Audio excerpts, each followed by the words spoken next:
Call the meeting to order for Wicomico County Council legislative session for June 2nd, 2026. Entertain a motion from council to adjourn. Do I have to read the whole thing or just go into closed session? Oh, darn it.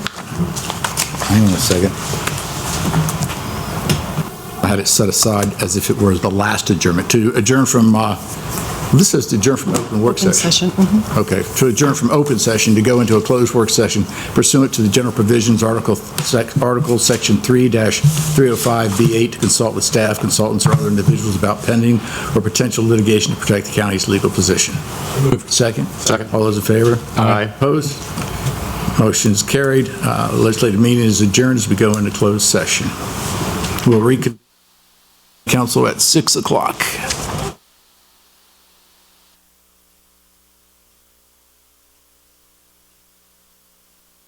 Don't worry all that. We'll call the meeting to order for Wicomico County Legislative Session 2026-12 for June 2nd, 2026. Our invocation tonight will be from Mr. Ron Pagano, Sr., the Unitarian Universalist Fellowship of Salisbury. Mr. Pagano? Thank you, John. Good evening. Good evening. I want to first thank the council for inviting me to provide the invocation. By the way, I go nowhere without my notes. At my age, I can't afford to misstate anything. Our members at Unitarian Universalist Fellowship of Salisbury have always been actively involved in our community, and we are grateful to be able to participate this evening. Thank you. Let us begin with a moment of reflection. In this chamber, we carry many different beliefs, different experiences, and even different hopes for our community. Yet we gather with a shared responsibility to serve not ourselves, but the common good. May we remember that public service is not measured by volume or victory alone, but by wisdom, humility, and courage. Courage to listen before reacting. Humility to recognize that none of us sees the whole truth alone. Wisdom to choose compassion over division, especially when the issues before us are difficult. Let us honor the trust placed in this body by speaking honestly, disagreeing respectfully, and remembering our shared humanity, even in moments of conflict.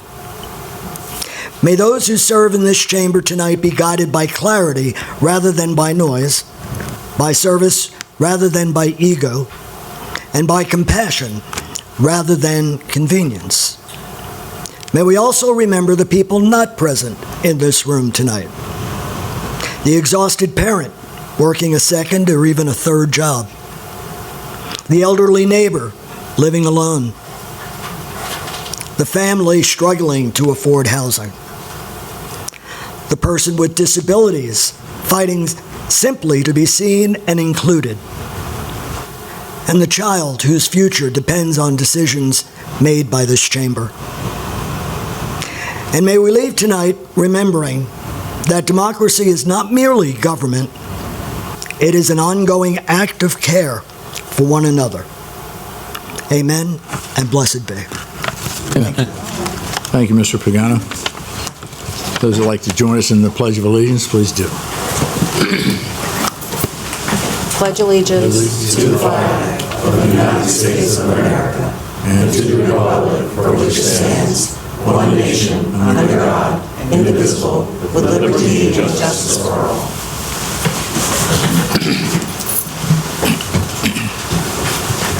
Entertain a motion from council to approve the consent agenda. So moved. Second. Second. Any discussion or corrections? Seeing none, all those in favor say aye. Aye. Opposed? Motion is carried. Consent agenda passes unanimously. At this time, we have two proclamations. The first proclamation is to recognize Chesapeake Bay Awareness Week. Mr. Colin Harrison, environmental planner, presented by Josh Hastings.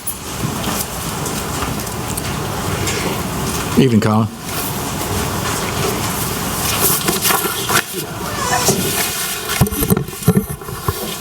Yes, so Chesapeake Bay Awareness Week. Whereas the Chesapeake Bay is the largest and most productive estuary in the United States. Within its watershed spanning 6 states and the District of Columbia, it is fed by 50 major tributaries and stretches 200 miles from Havre de Grace, Maryland to Norfolk, Virginia. And whereas the Chesapeake Bay watershed is home to more than 18 million people, many of them rely upon our watershed's natural resources for their livelihood, their recreational activities, and more. The Bay is an extraordinary and vital natural resources with some of the nation's most productive farm and forest lands. It's an important source of food for the Chesapeake Bay, produces more than 400 million pounds of seafood harvest each year. There are greater than 76,000 farms in the Chesapeake Bay watershed, and they contribute more than close to $7 billion in value-added contributions to our economy in the region and providing food for millions of Americans, and I should say around the world. Whereas the Chesapeake Bay's tributaries are an important source of drinking water, essential for public health and economic growth, and a vital resources for future generations. Now, therefore, Wicomico County Council hereby proclaims the week beginning June 6th as Chesapeake Bay Awareness Week and urges all citizens to recognize and acknowledge in their own lives and in their own ways the importance of our Chesapeake Bay watershed in our community. Done this 2nd day of June 2026, signed by the entire County Council. So, thank you. Your work in general? You guys do good work. Thanks, Josh. Thanks, Council, for recognizing the Chesapeake Bay and how unique it is. Like Josh said, it's not just the largest estuary on the eastern shore, but in the entire United States. So the more we can preserve the sensitive areas and promote smart development, the better we can all enjoy the Chesapeake Bay and all it has to offer. Thank you. Thank you. I'll take the liberty of saying one more thing before I go. Thursday, this coming Thursday, I officially take over as the chair of the Local Government Advisory Committee for the Chesapeake Bay Executive Council. So as a local government guy, I will be the voice of all local governments from New York to DC, Virginia, and all of the entire Chesapeake Bay watershed. And so within that forum, within that work, I share what we do on the Eastern Shore and how important this work is. So I just want to say it's important. I'm proud to be part of that.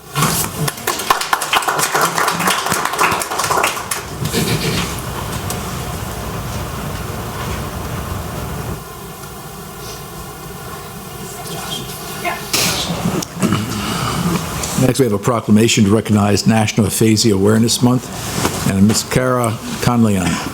Conleon, am I correct? Conleon, thank you. And also Michelle Twilley, like to come up. And this is a proclamation for National Aphasia Awareness Month.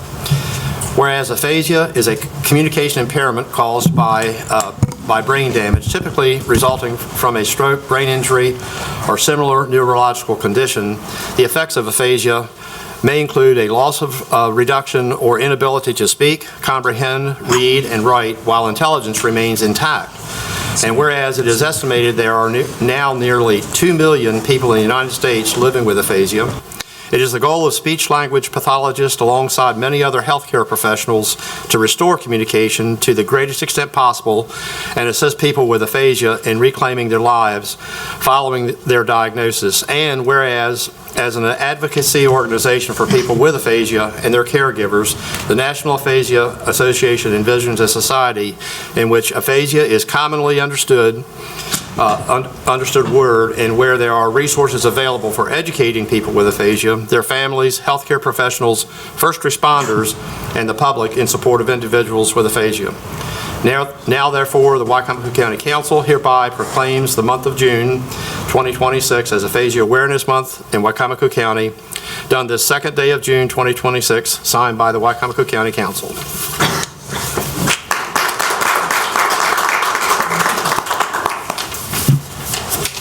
I'm a local physical therapist, but representing the speech pathologist in Maryland. So we want to thank Wicomico County for part of this, as we are trying to get all 50 states to recognize this as a month. So thank you very much.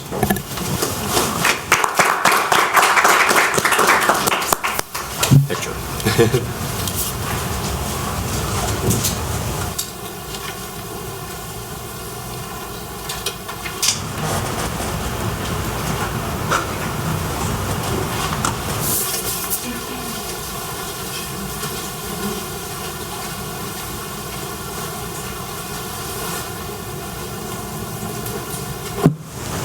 Evening, Mrs. Hurley.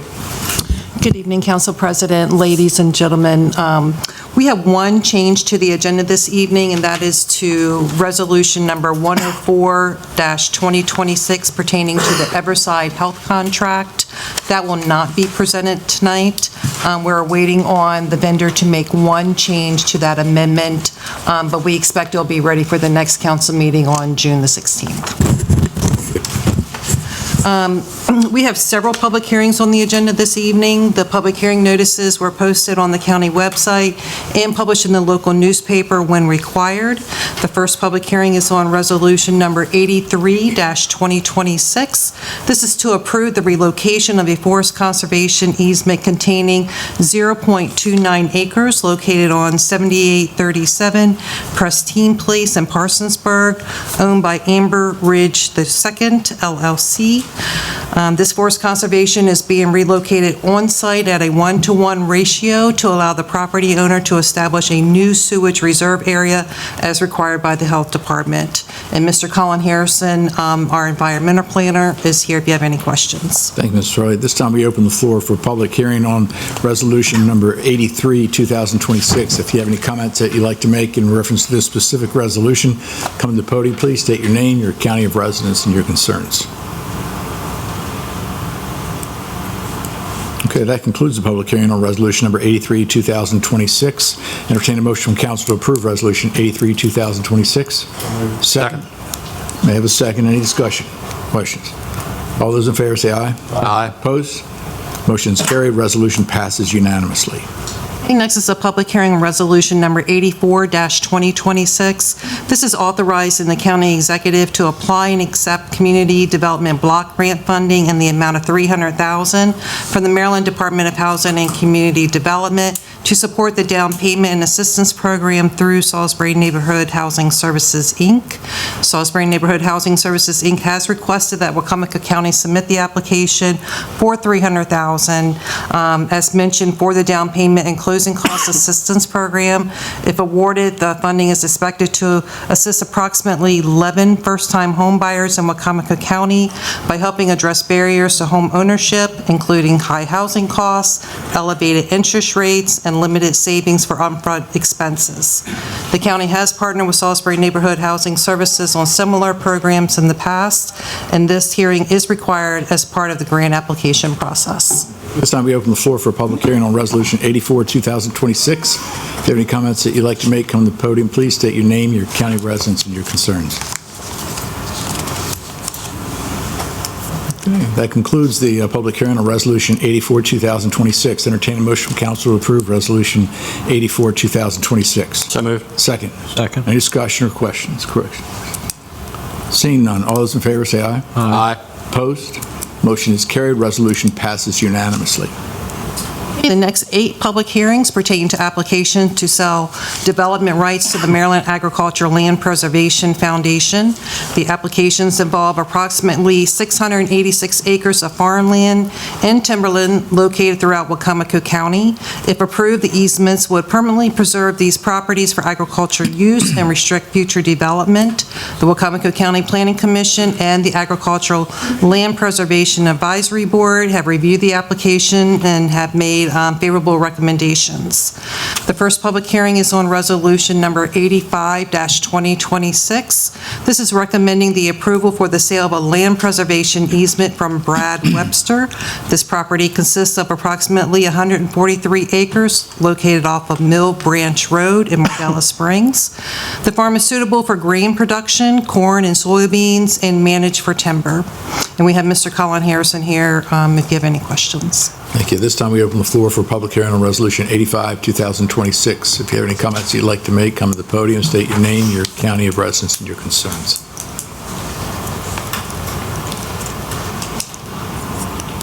Okay, that concludes the public hearing on Resolution 85, 2026. Entertain a motion from council to approve Resolution 85, 2026. So moved. Second? Second. Any discussion? I have a question. Go. Yes. Somebody could come forward. This came from a citizen, and I just want to clarify. I think I told them correct. Can they buy back out of this at a later date? I can answer. a portion of it or all of it, or? A portion of it, yes, you would have to pay back that exact same acreage and the rate it was given. So yes. Okay. Yep. I guess the second part of the question is, how long is this? Is this forever, or does it? These are permanent easements. Permanent, okay. Yep.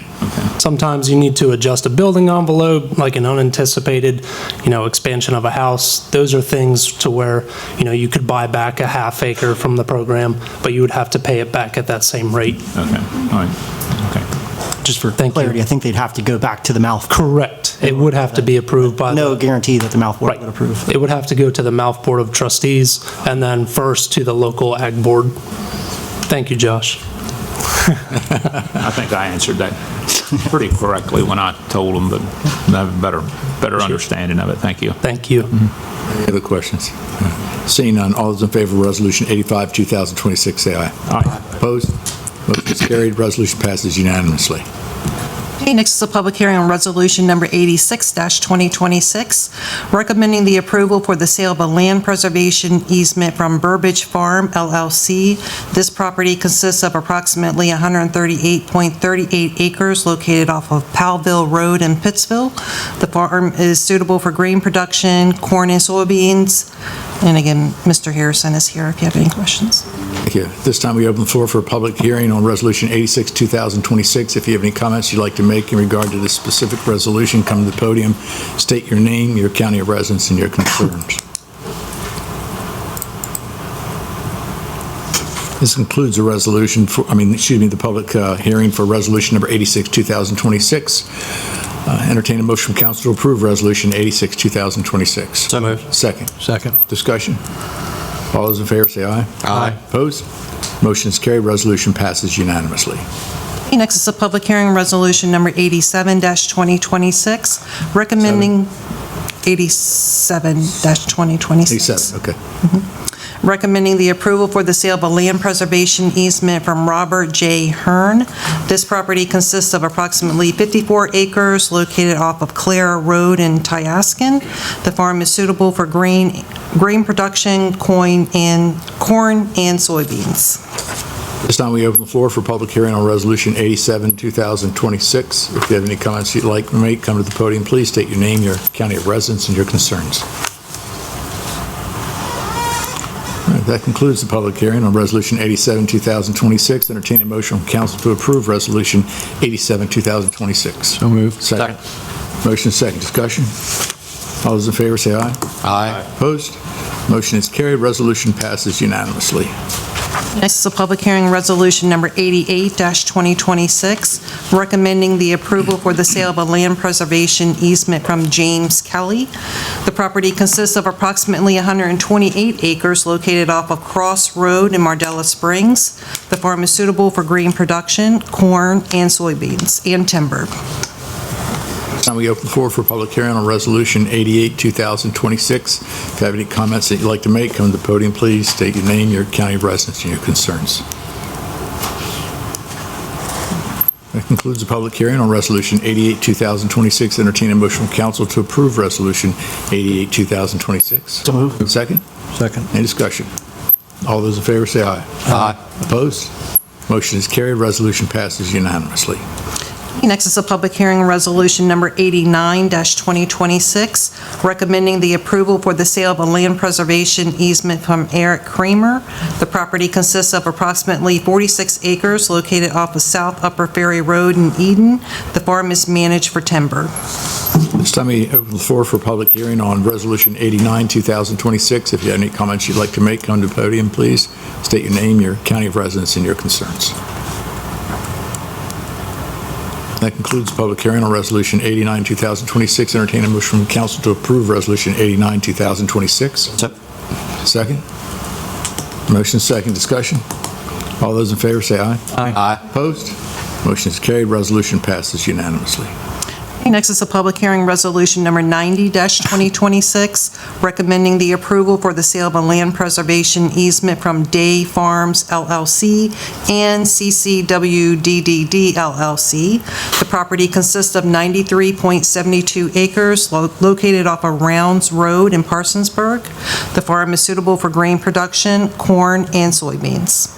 Time we open the floor for public hearing on Resolution 90, 2026. If you have any comments you'd like to make, come to the podium, please. State your name, your county of residence, and your concerns. And that concludes the public hearing on Resolution 90, 2026. Entertain a motion from council to approve Resolution 90, 2026. So moved. Second? Second. Discussion? All those in favor say aye. Aye. Opposed? Motion is carried. Resolution passes. Yes. I'm going to abstain. It's my neighbor, or my sister's neighbor, and my family's employed on the farm, actually. Thank you.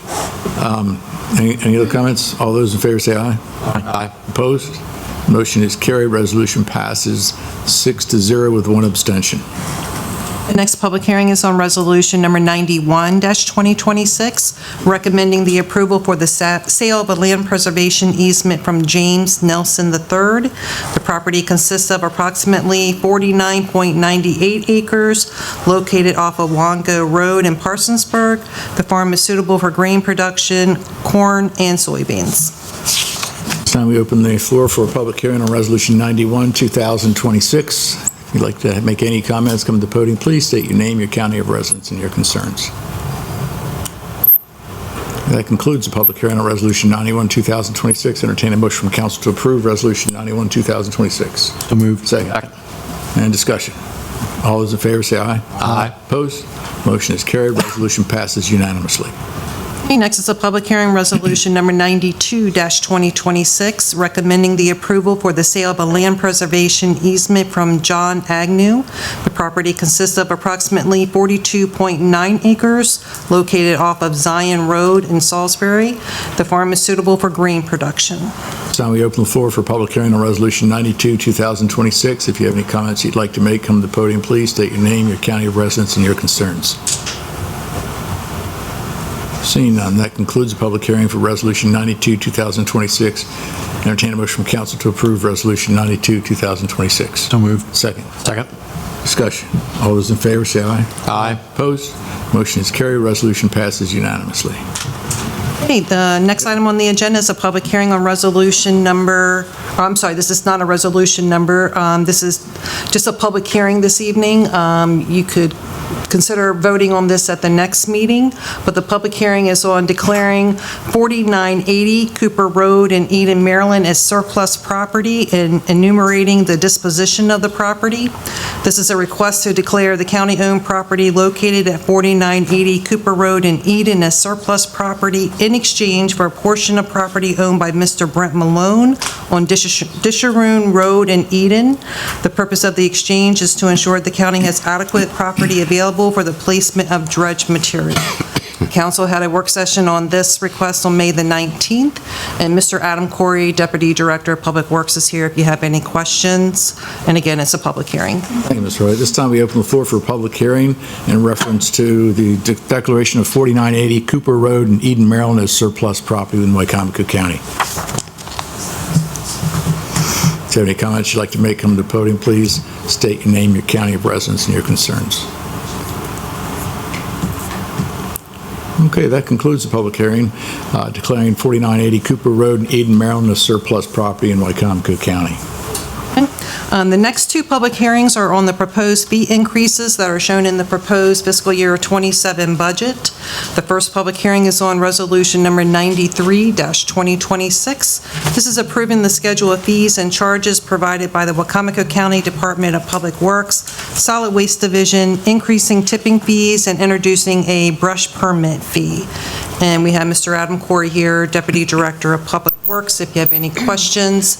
I will say there is a list of proposed amendments on the council table for you based on our discussions, our budget work session discussions.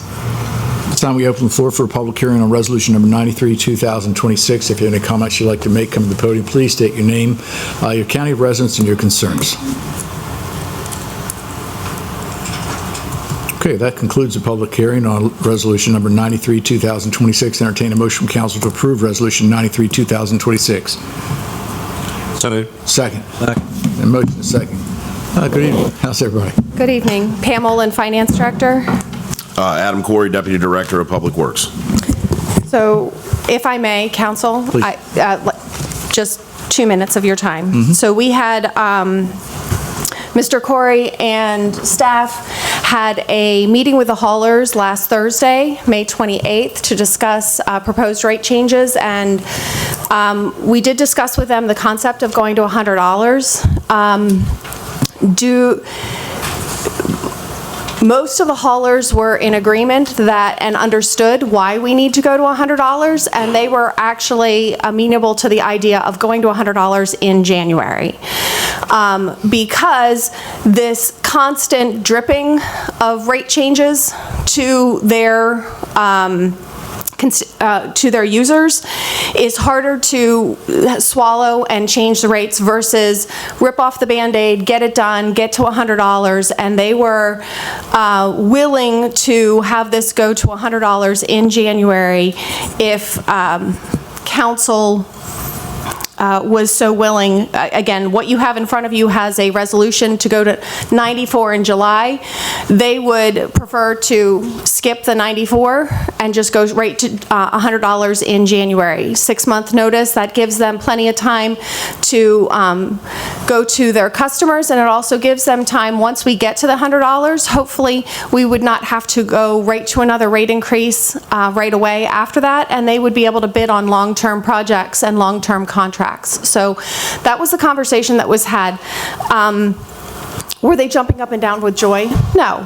I mean, but they understood the economics of the landfill and the solid waste division and the need for additional funding to be there. So I think my 2 minutes are now up. I said I would do it to 2 minutes. So that's what I wanted to relay to council. Clarification then, you're suggesting that the 94 would stay. No, that you would eliminate the 94, that you would take out the tipping fee landfill, so we would stay at 88 for right now through January 1st. Oh. And at January 1st, go straight to 100. And I did bring that calculation, so when we get to the budget, we could amend that appropriately. That is not reflected in the information that has been provided to you already, but I did come prepared with that if council was willing to entertain that concept. Again.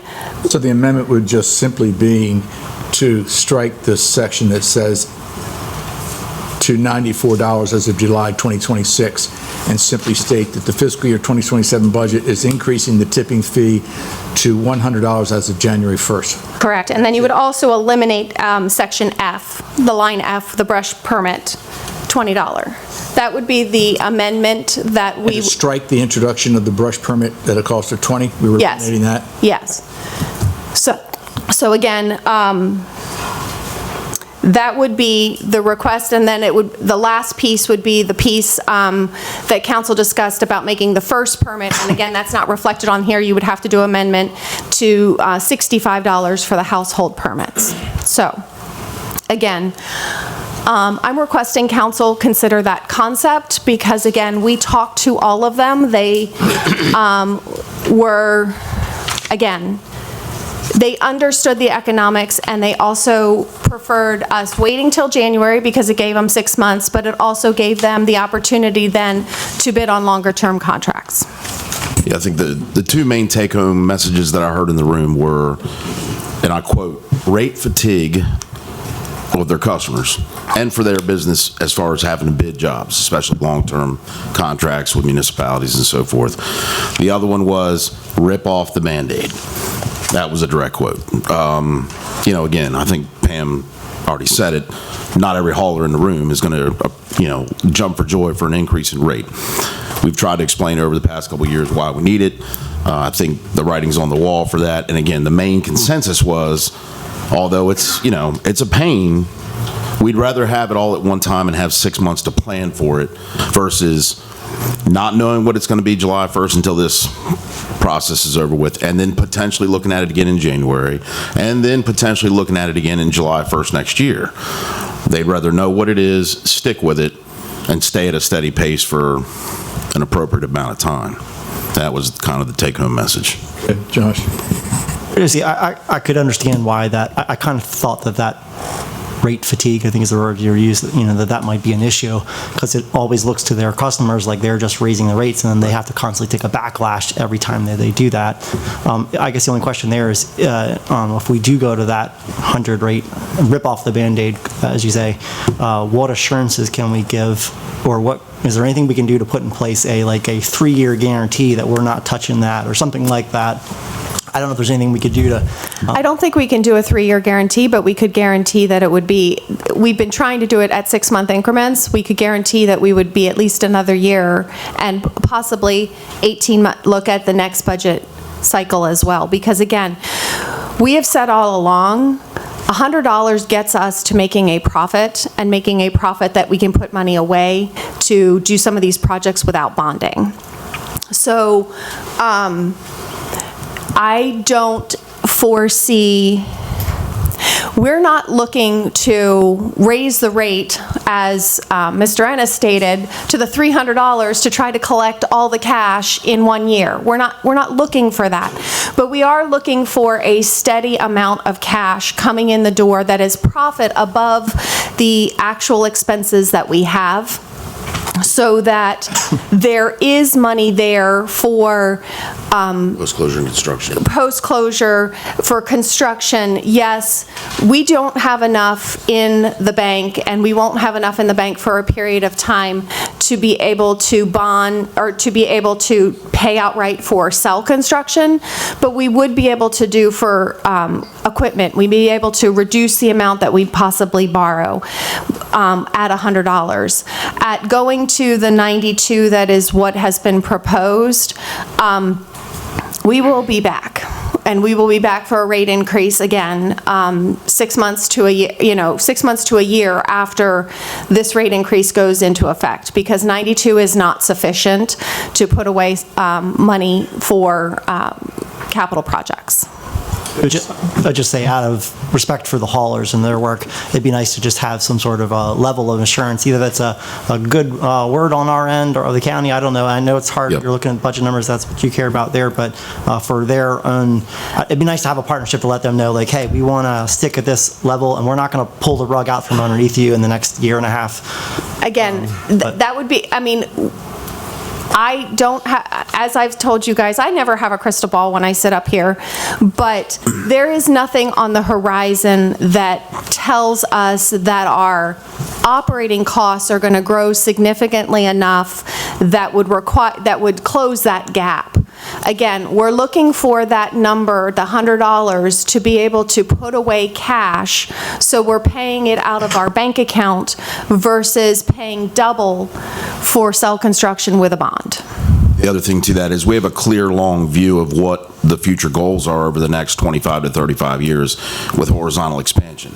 And while the cost of materials and all that, obviously, I think the trend for the world is it's going up. You adjust for the rate of inflation, right? That's one thing. But we have a very clear pathway where we need to go, not just with the current CIP, 2032, but beyond. We have a roadmap of where those cell constructions are going to take place. And effectively, beyond equipment purchases, we know that those are going to be major capital projects, just like we're in the midst of right now. We did have those very specific conversations with the haulers, because that was a common question.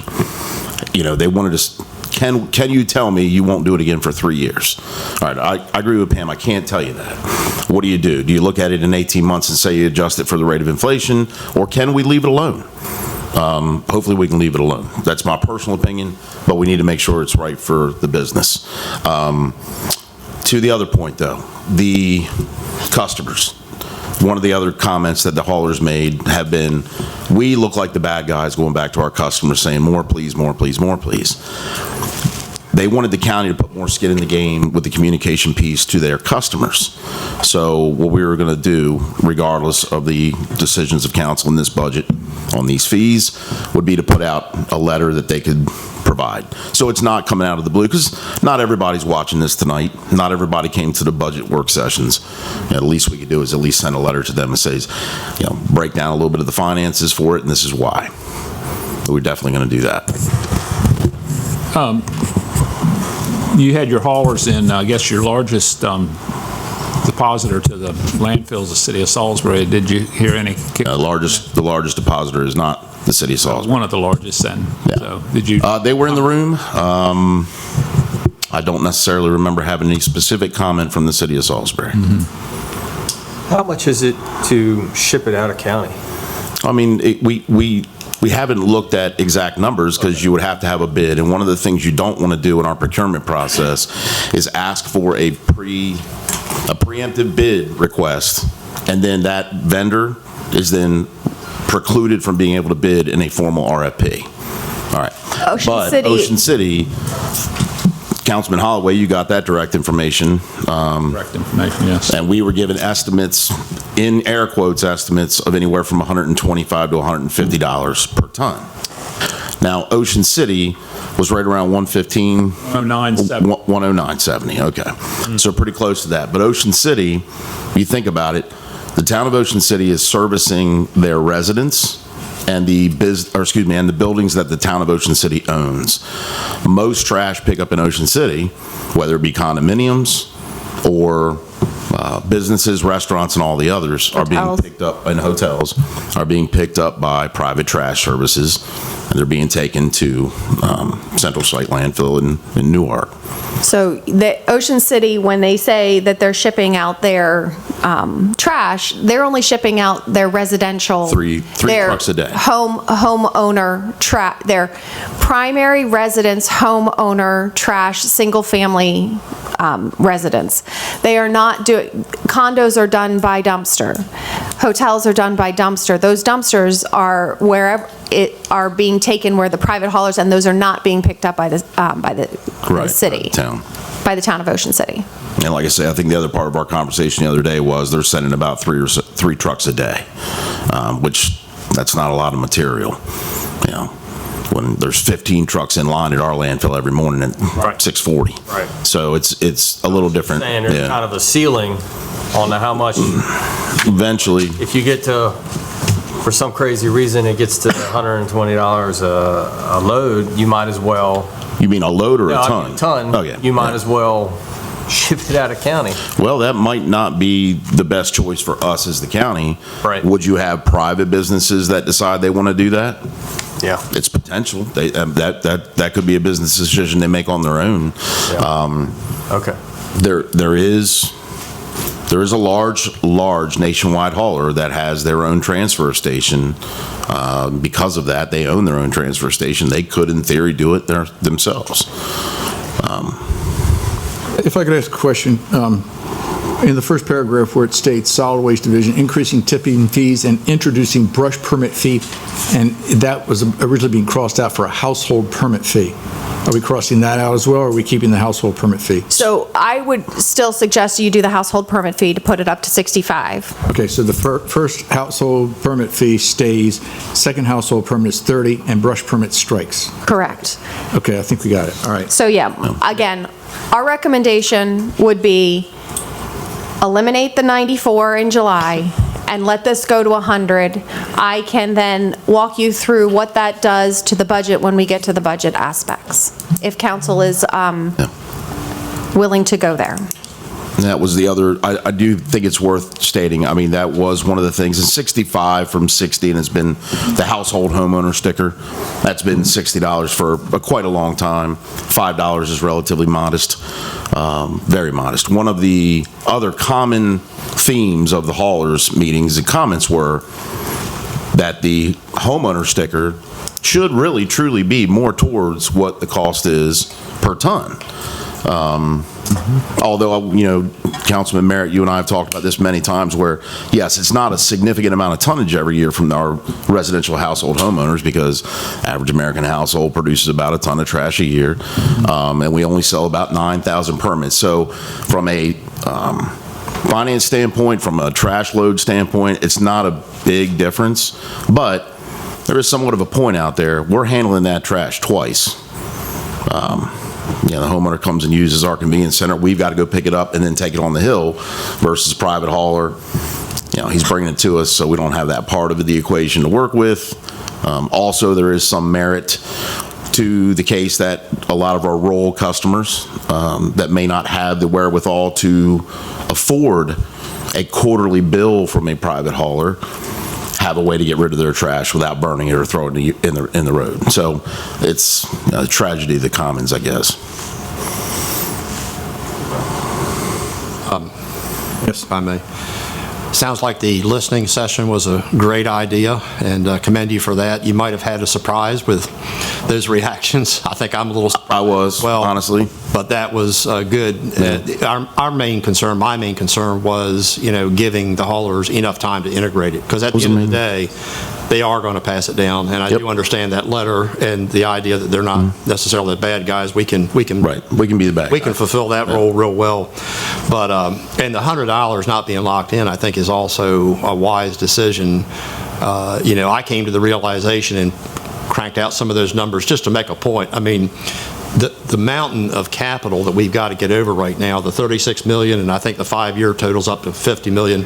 Whether or not you have the power lines in there, that's another. Right, that's another 15, 16 million. Adam, I might be on your side of that one. Yeah. But anyway, so the 100 is really going to be just practically chipping away at that. We're not going to get to. It looks like ever in a position where we're going to be without a bond. No. We're going to reduce it some. However, I just wonder, I know there's no way to do this. The horizontal expansion is going to give us 60 years.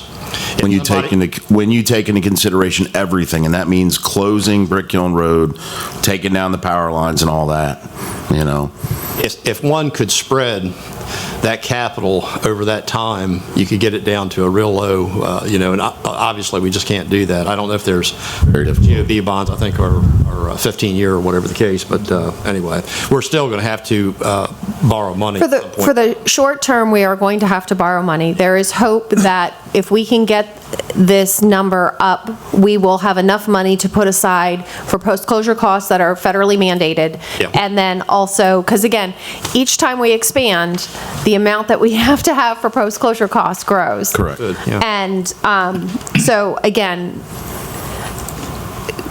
to go back to Josh's question, can I guarantee 3 years? No, but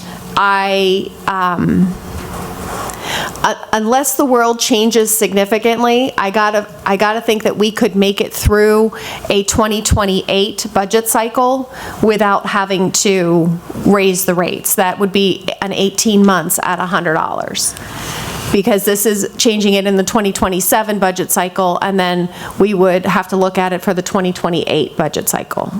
It still causes us to question, or, originally, especially looking at our surrounding counties. I mean, that's quite a disparity we're looking at. I think it all has to do with the fact that we probably have no other alternative except for horizontal expansion. It's just such a big mountain to climb, and that was the realization, I think, that I was coming to at the last sessions to figure, that's just where we are. We got no other recourse, it sounds like, so. I'm looking at every option in the book, no doubt about it.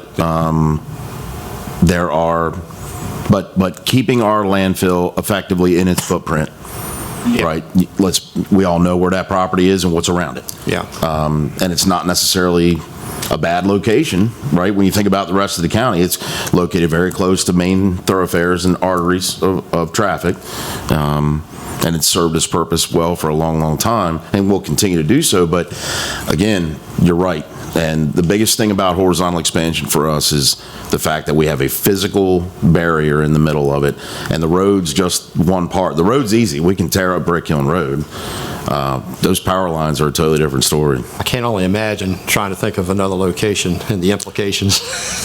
You're starting, now you're really starting from scratch there, right? I mean, the horizontal expansion, at least we've already got our phase 1 and 2. I mean, oh, wow. Starting to look elsewhere. Yeah, I said that. Yeah, well, it's worth looking into, but it'd be difficult. We looked into it a few years ago, and I'll tell you what, it really Well, I mean, got a lot of people. Yeah, I bet. In San Domingo. It has been accepted that is the location of our landfill. If we were trying to find another location, it's kind of along the lines of,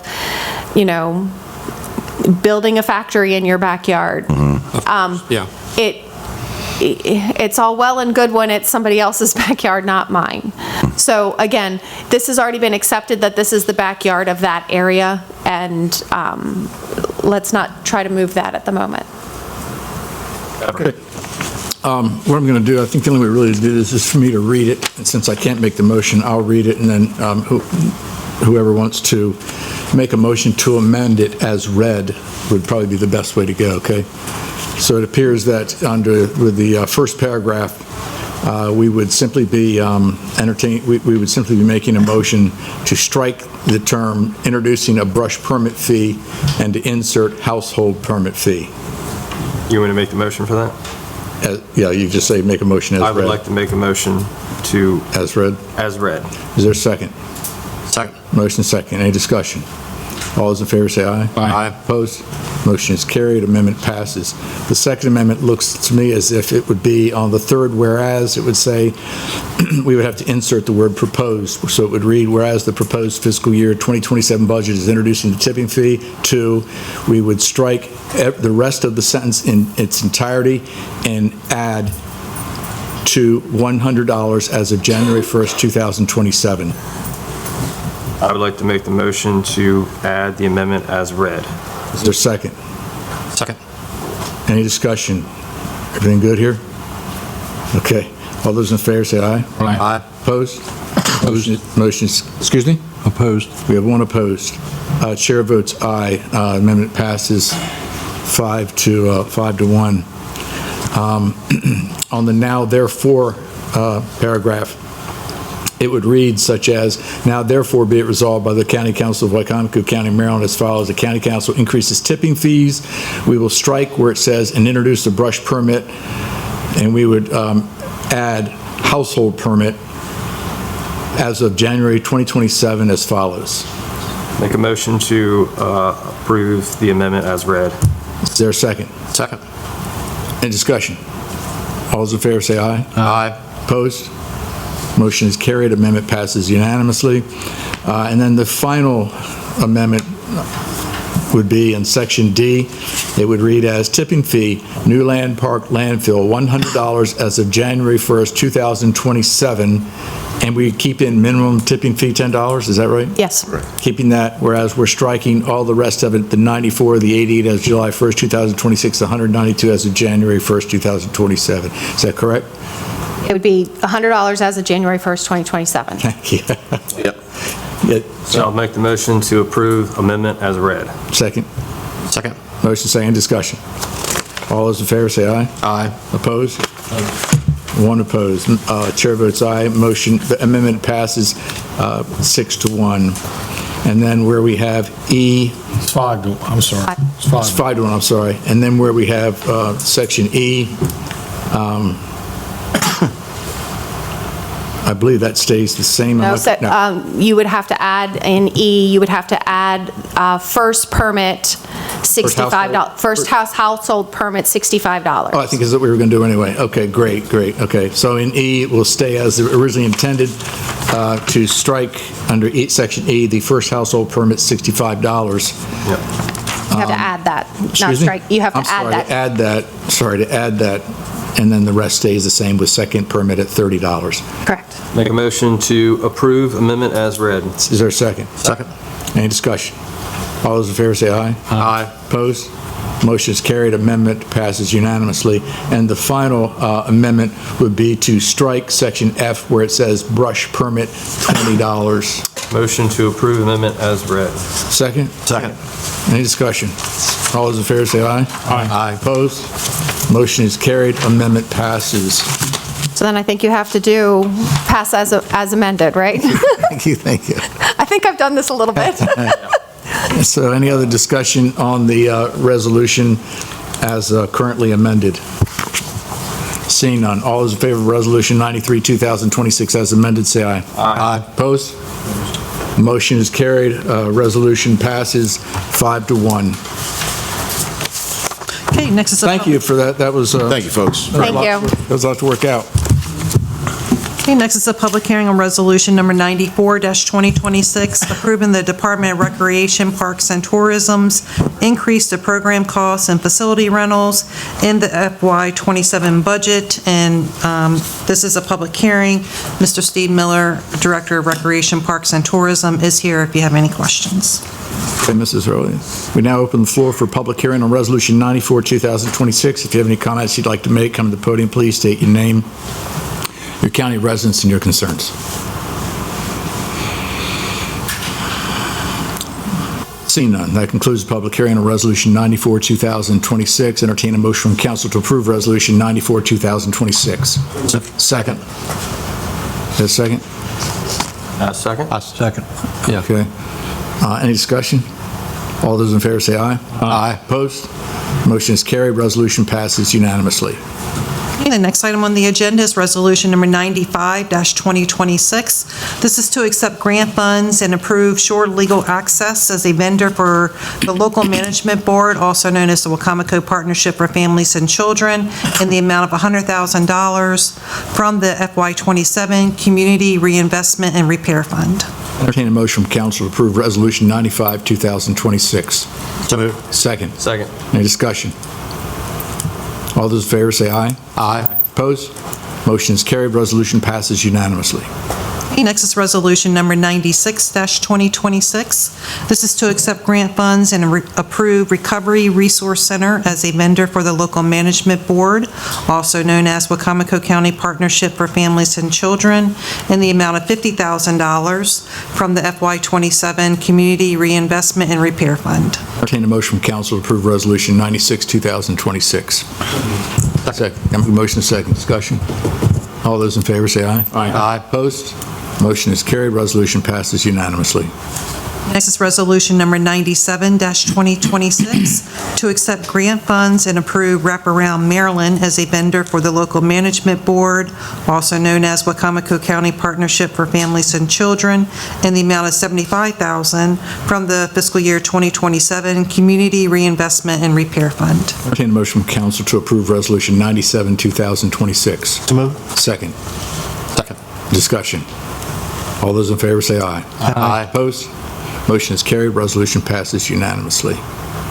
Next is resolution number 98-2026, to accept grant funds and approve Hope, Inc. as a vendor for the Local Management Board, also known as Wicomico County Partnership for Families and Children, in the amount of $75,000 from the FY 2027 Community Reinvestment and Repair Fund. Entertain a motion from council to approve Resolution 98, 2026. So moved. Second.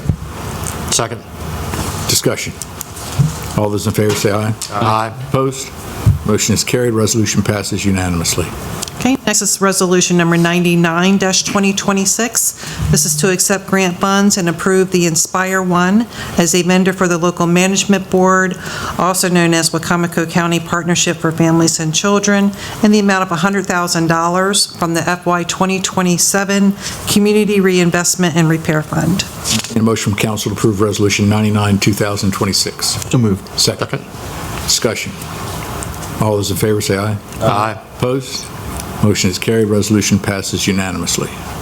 Okay, next is resolution number 100-2026. This is to accept grant funds and approve Life Crisis Center as a vendor for the Local Management Board, also known as Wicomico County Partnership for Families and Children, in the amount of $50,000 from the FY 2027 Community Reinvestment and Repair Fund. And a motion from council to approve Resolution 100, 2026. So moved. Second. Second. Discussion.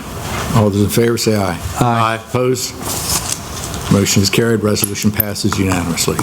Okay, next is the submission of 2 reappointments to the School Building Commission by Mr. Stephen Lakin, Assistant Director of Administration. Clayton, how are you? I'm good. How are you, Mr. President? Good, good. Good to see you. Good evening, council members. Steve Lakin, Assistant Director of Administration. I have 2 appointments for you to consider. The first, County Executive recommends the reappointment of Amanda Pollock to the School Building Commission, and I'm formally submitting her credentials for your consideration. The commission assists the county school board in planning, building, construction, rehabilitation, and maintenance projects as required, audit building designs, specifications, and contracts prepared by architects and/or contractors to determine the best technical and most practical approaches to the benefit of the community. If you'd like to, Mr. Lakin, if you have a second submission, you could do that as well. I do. County Executive also recommends the reappointment of James R. Thomas, Jr., P.E., F.A.C.E.C. to the School Building Commission, and I'm formally submitting his credentials for your consideration. Thank you. Before you is Resolution Number 101-2026, confirming the reappointment of Amanda H. Polak as a member of the School Building Commission. Entertain a motion from council to approve Resolution 101-2026. So moved. Second. Second. Discussion. All those in favor say aye. Aye. Opposed? Motion is carried. Resolution passes unanimously.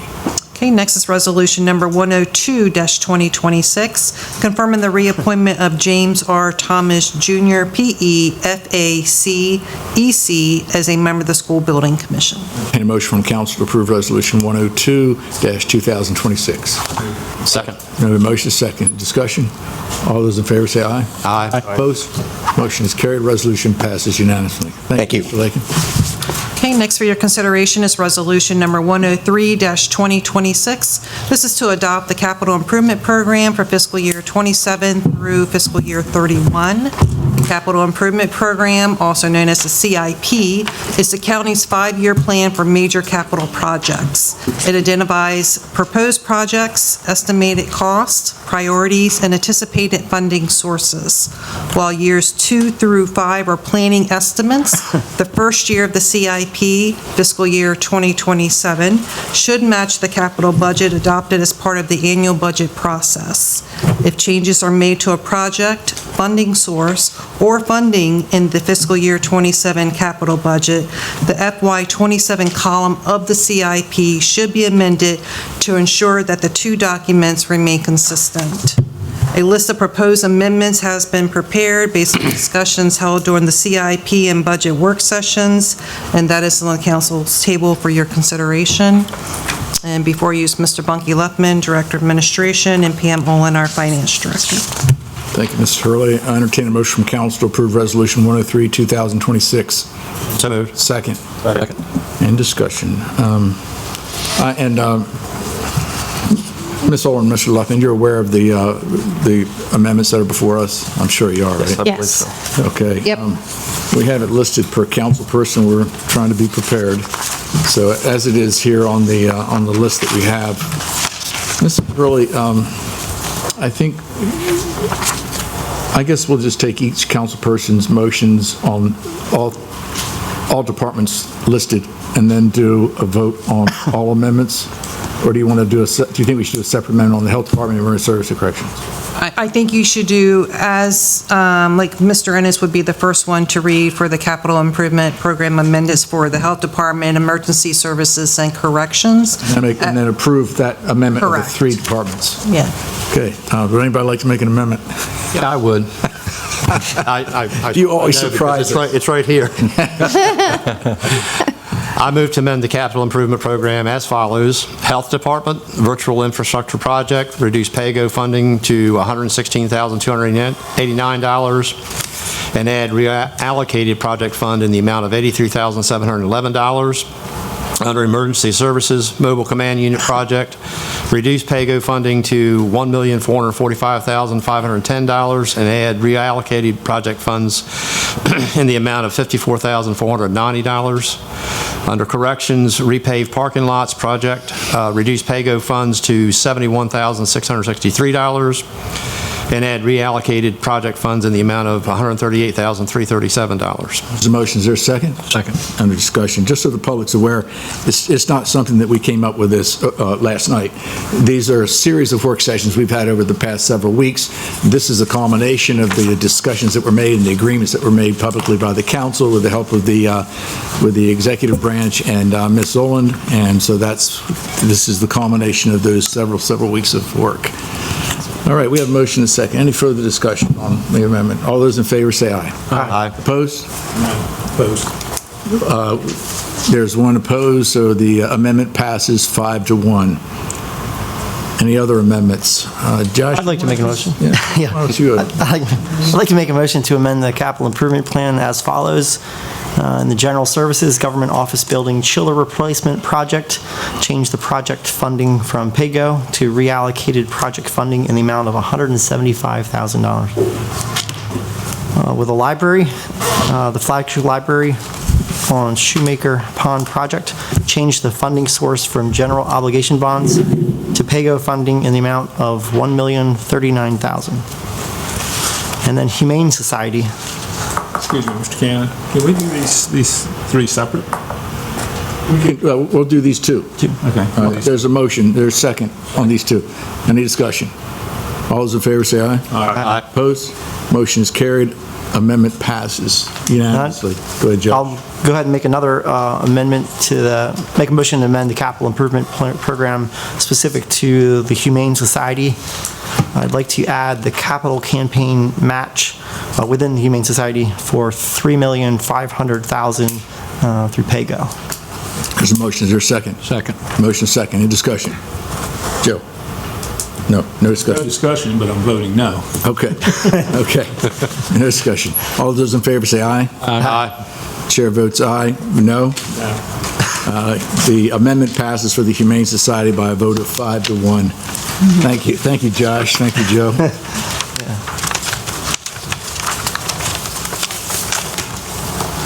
Mr. Nguyen, do you have anything? Do you have any interest of... Yeah, Okay.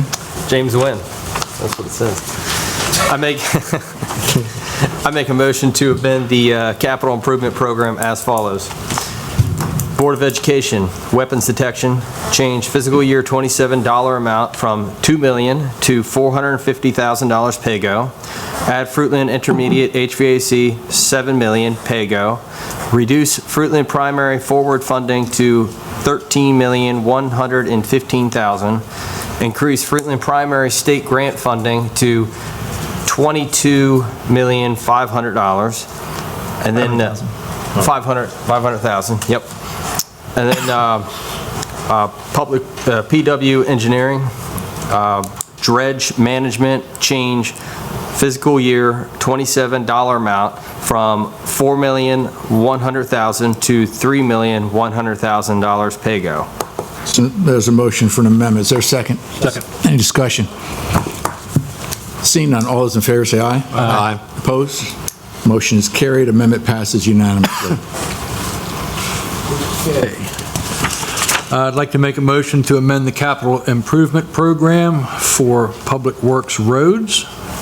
The Green Branch Road Drainage Project reduce PAYGO funding to $92,750 and add reallocated project funds in the amount of $257,250. Under Public Works, Salisbury Septic Elimination, change the funding source from $8,568,657 state grant to funding source as $3,004 state grant and $5,568,653 other. Under solid waste, convenience center improvement, change the FY27 dollar amount from $150,000 to $50,000. Enterprise funds. Mechanic shop renovation, change FY27 dollar amount from $150,000 to $75,000 enterprise funds. Office space renovation, remove FY27 dollar amount of $200,000. Leachate Management Solutions, remove FY27 dollar amount of $200,000. The WAGA site work, change the FY27 dollar amount of $200,000 to $100,000 enterprise funds. Gas well upgrades, remove the FY27 dollar amount of $3,360,000. It's an amendment. Is there a second? Second. Any discussion? All those in favor of the amendment say aye. Aye. Opposed? Motion is carried. Amendment passes unanimously. I move to amend the capital improvement program as follows. Civic Center door replacement project, remove FY27 dollar amount of $350,000. Rec and Parks Pirates Wharf property, change the FY27 dollar amount of $550,000. Excuse me, Mr. Cannon, can we just read those two? Civic Center, Rec and Parks? The two rec and parks and the civic center. Okay, where are you, Dave? I'm in the middle of Rec and Park. I'm sorry. Okay, go ahead, Dave. But I'll finish that one out. Thank you. So I was at change FY $27 amount of $550,000 to $300,000 state grant. Mason-Dixon parking lot master plan increased the FY '27 PAYGO funding to $250,000. There's a motion. Is there a second? Second. In discussion? All those in favor say aye. Aye. Opposed? Motion's carried. Amendment passes unanimously. I move to amend the capital improvement program as follows. Airport aircraft maintenance technician school hangar, remove FY '27 state grant funding in the amount of $15,700,000. Motion. Is there a second? Second. Second. Discussion. All those in favor say aye. Aye. Opposed? Opposed. Opposed, one opposed. Chair votes aye. Amendment passes by a vote of 5 to 1. Any other amendments? I misunderstood. Seeing none. Any further discussion on Resolution 103, 2026 as amended? The only thing I would say is for this, I would like to really to thank our Finance Director, Pam Olin, the administration, and the County Council, members of the County Council, and the staff, and our internal auditor, Ms. Chattel, and Mr. Benson, for this load of work that we've had to do over the last few months. We're not done yet. We have a budget to pass still, but this is, I'll spare those words for the future, and I'll apply it to both. So anyway, any other comments? Seeing none. All those in favor of Resolution 2026 as amended, say aye. Aye. Opposed? Motion's carried. Resolution passes as amended, passes unanimously. Thank you. Thank you. Next is Resolution Number 78-2026. This is adopting Amendment Number 2026-01 to the retirement plan for employees of Wicomico County and the Board of Education of Wicomico County. This resolution was tabled on May the 19th to allow Mr. Benson additional time to consult with the pension attorneys regarding the proposed amendments. This resolution is being brought back for council's consideration with one modification to the proposed amendment, which I believe Mr. Benson will explain. Entertain a motion from council to approve Resolution 78, 2026. So moved. Second. Discussion. Mr. Illuminati, good. Good evening.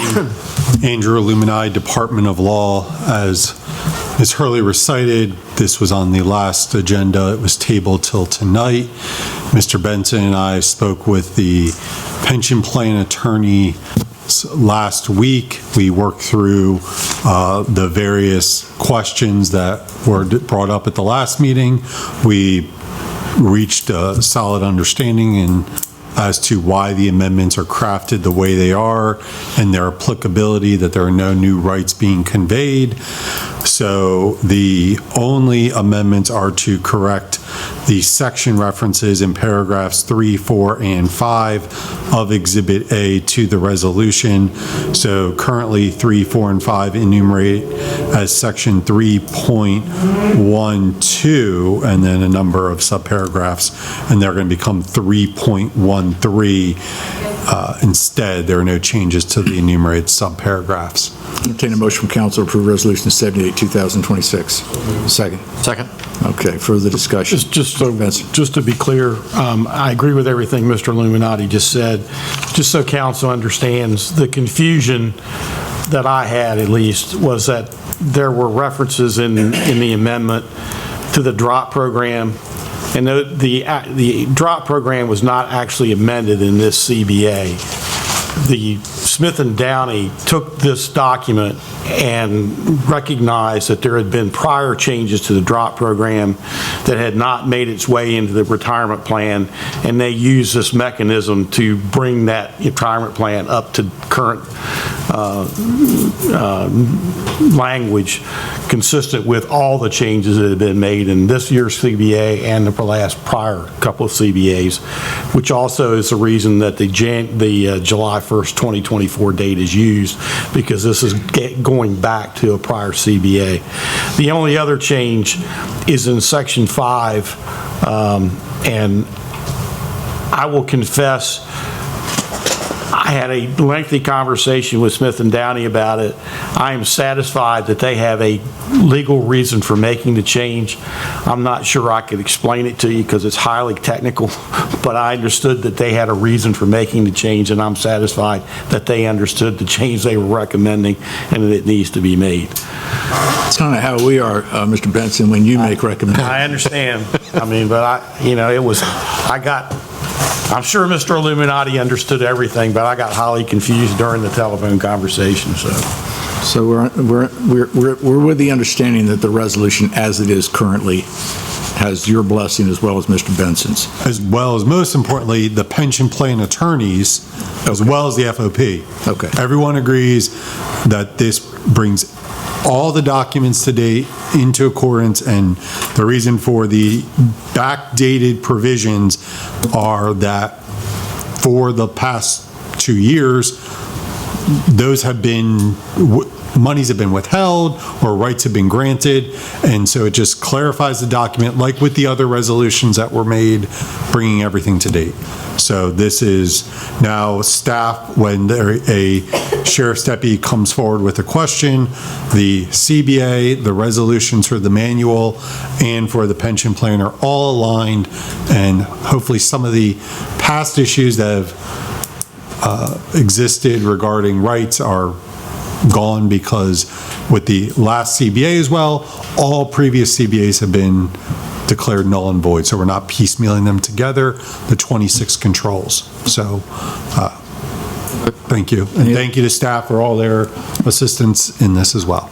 Thank you. Any other questions from council? All those in favor of Resolution 78, 2026, say aye. Aye. Mr. President, I think you have to make that motion to amend to correct the section number. I think, Mr. Benson, can you repeat that section number that needs to be? This is adopting amendment 2026-1. Do you want me to read it as it is here? It's in sections 3, 4, and 5. The current document says section 3.12, and it should read 3.13. Then we need a motion to amend it I make a motion. as stated by Mr. Illuminati, Mr. Benson. I make a motion to amend it as stated by Mr. Illuminati and Mr. Bob Benson. Second. Motion is second. So we have a motion is second first before we vote on the resolution. Any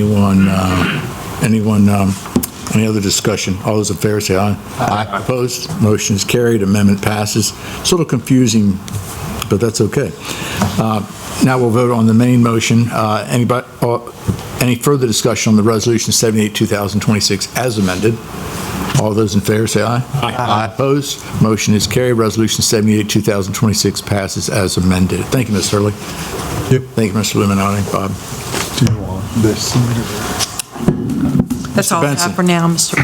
Thank you very much. Mr. Benson. Mr. President, Council, this is the Legislative Bill 2026-04. It's the annual budget and appropriation bill of Wicomico County, Maryland, to adopt a county budget consisting of the operating and capital budget for the fiscal year ending June 30th, 2027, the governmental and enterprise funds budget for the fiscal year ending June 30th, 2027, the anticipated grant funding budget for the fiscal year ending June 30th, 2027, the FY27 position changes budget for the fiscal year ending June 30th, 2027, the FY27 salary tables, the FY27 proposed capital budget for the fiscal year ending June 30th, 2027, and to appropriate funds for all expenditures for the fiscal year beginning July 1st, 2026, and ending June 30th, 2027, as hereafter indicated. Thank you, Mr. Benson. Entertain a motion from council to approve legislative bill number 2026-04. So moved. Second. Second. Discussion. Pam Olin, Finance Director. Andrew Illuminati, Department of Law. I believe you have a list of amendments. I do have the change when you get to the solid waste one, as based on the change to the resolution as done this evening. Okay. So we make sure we're okay with that. They have a list of the updated budget amendments with those dollar amounts that you provided late this afternoon. Did you want a copy of what they have? That's fine.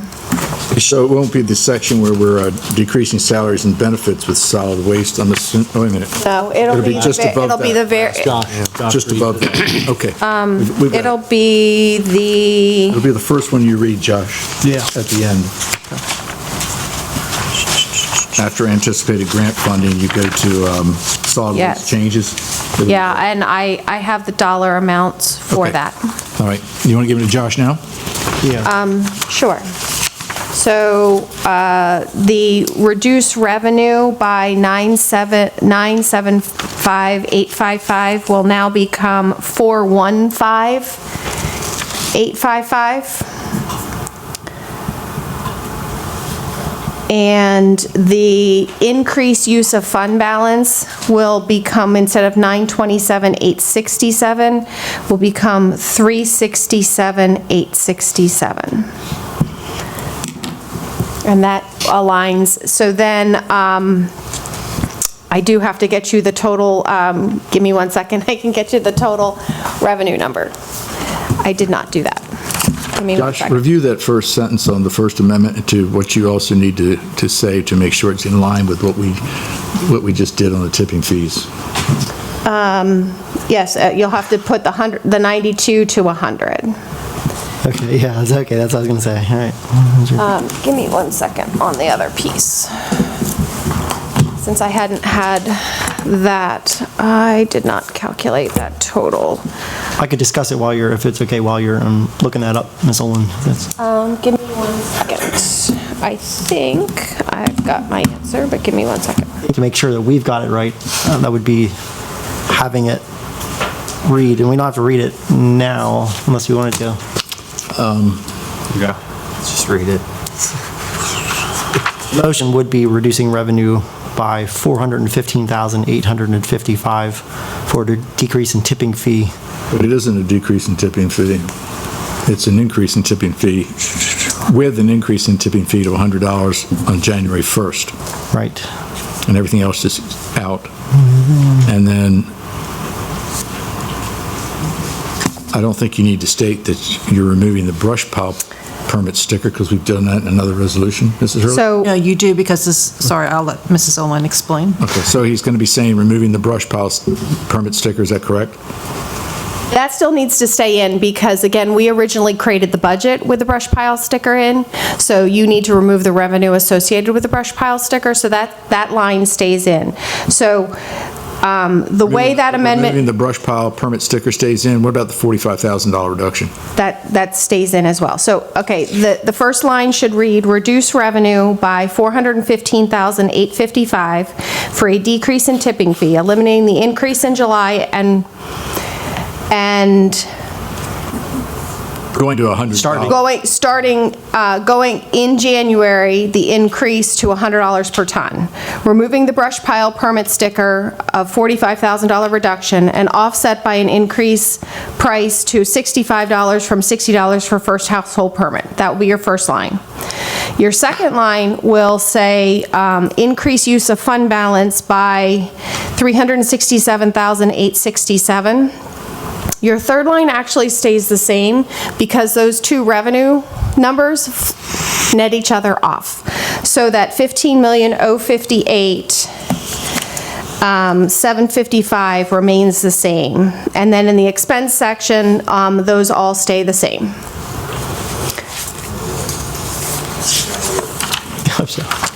Okay. James, you are on.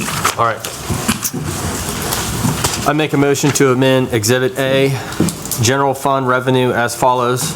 Reduce use of prior year fund balance to $30,178,271. This will adjust miscellaneous revenues to $38,660,318 and total revenue to $234,079,428. There's a motion, is there a second? Second.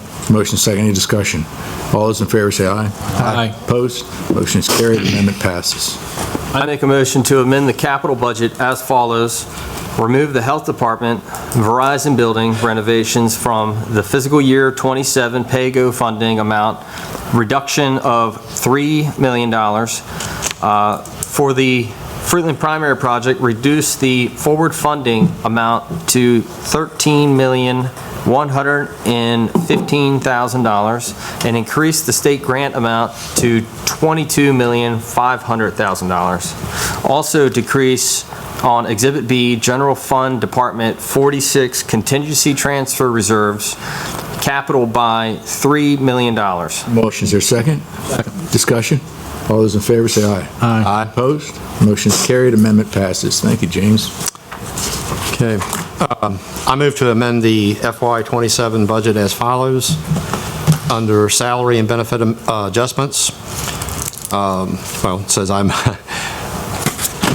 okay, so send to amend again. Exhibit F, cap salary increases at 9% provided starting the first full pay period in July. For Finance Director, Deputy Director of Finance, IT Director, Deputy Director of IT, and Director of Emergency Services.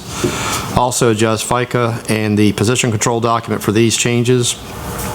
Increase the salary of the Deputy Director of Public Works to allow for the 5% raise starting the first full pay period in July.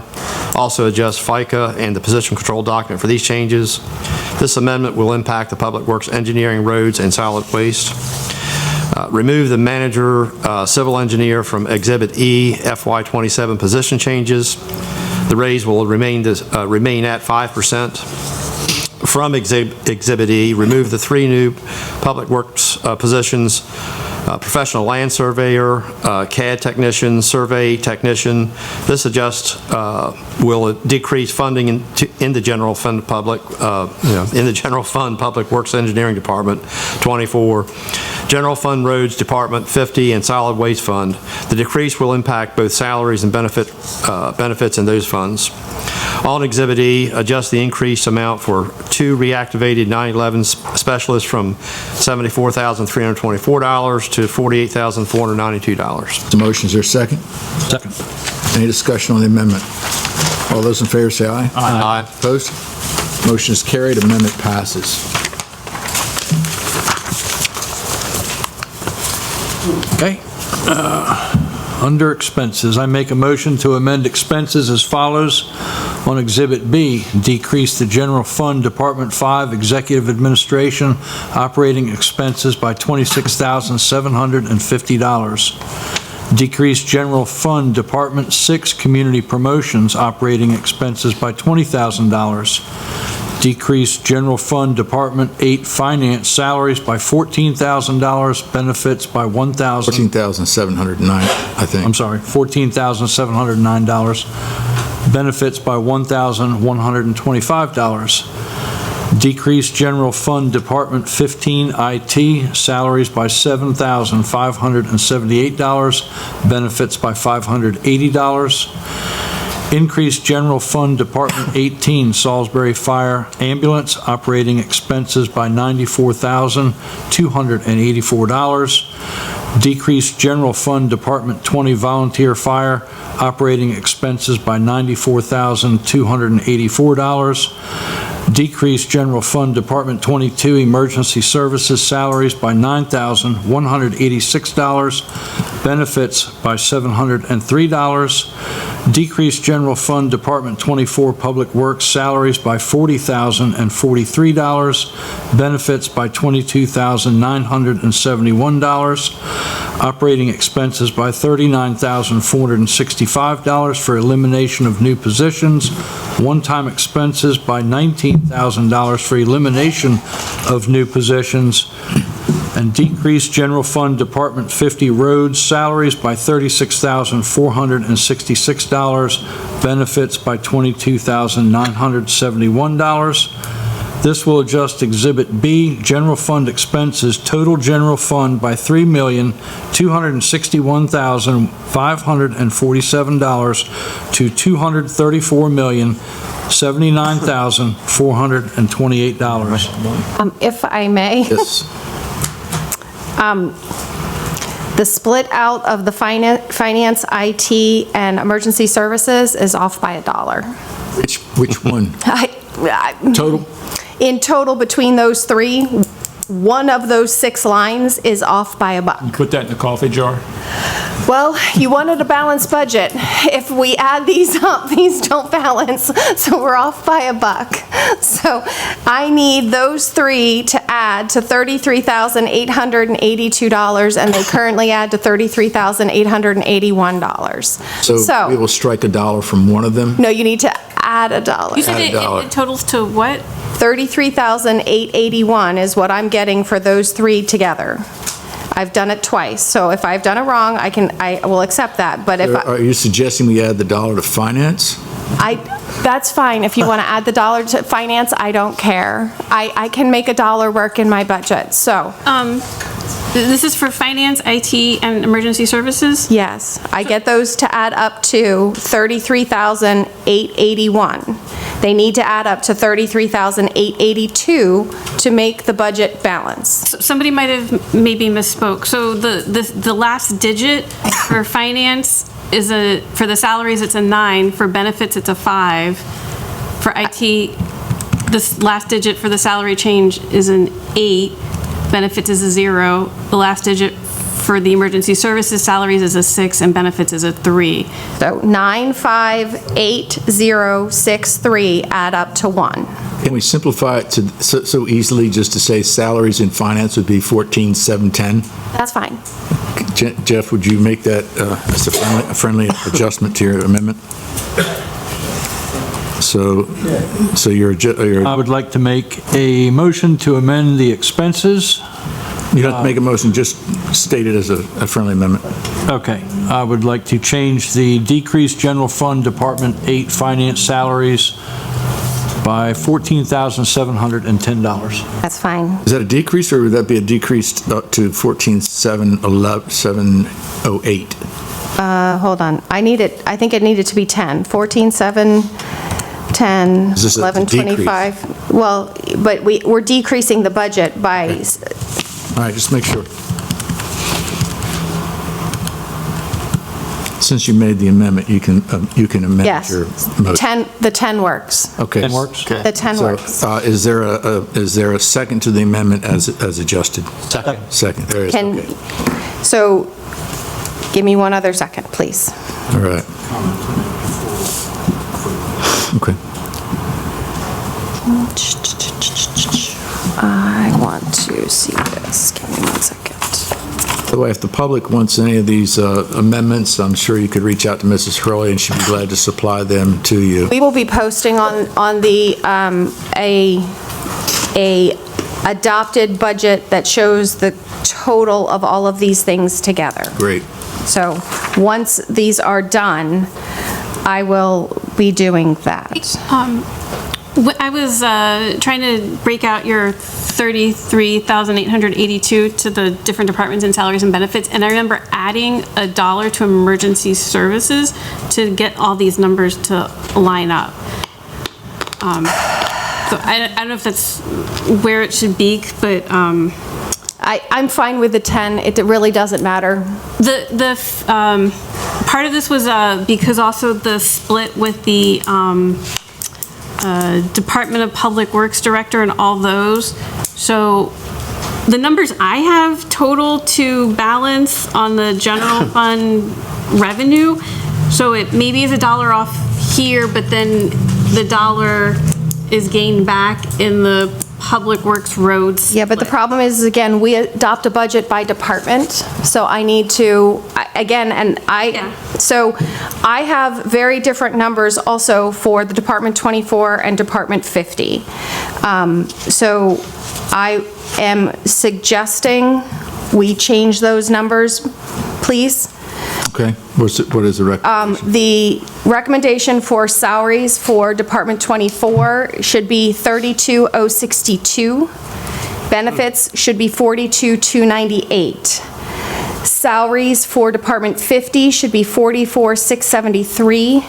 And benefits should be $3,417. That is the split to make them work based on what is loaded in Munis. So the last benefits were what? $3,417. $3,000? $3,417. Okay. I would suggest, Jeff, that you Make a motion to withdraw your amendment, and whoever seconded it withdraw the second, and then make a new motion. I make a motion that I withdraw the amendment. Withdraw a second. Go ahead, Jeff. Okay. Is there, there's a motion to withdraw a second. All those in favor say aye. Aye. Opposed? Withdraw, thank you. Okay, Jeff. Okay. He now has all to over read them all. Are we done amending? Start all over again. Okay, let me just because again, I think I'm good with everything else, but Take your time. I want to make sure the budget balances. I am good with the Department 5. I am good with Department 6.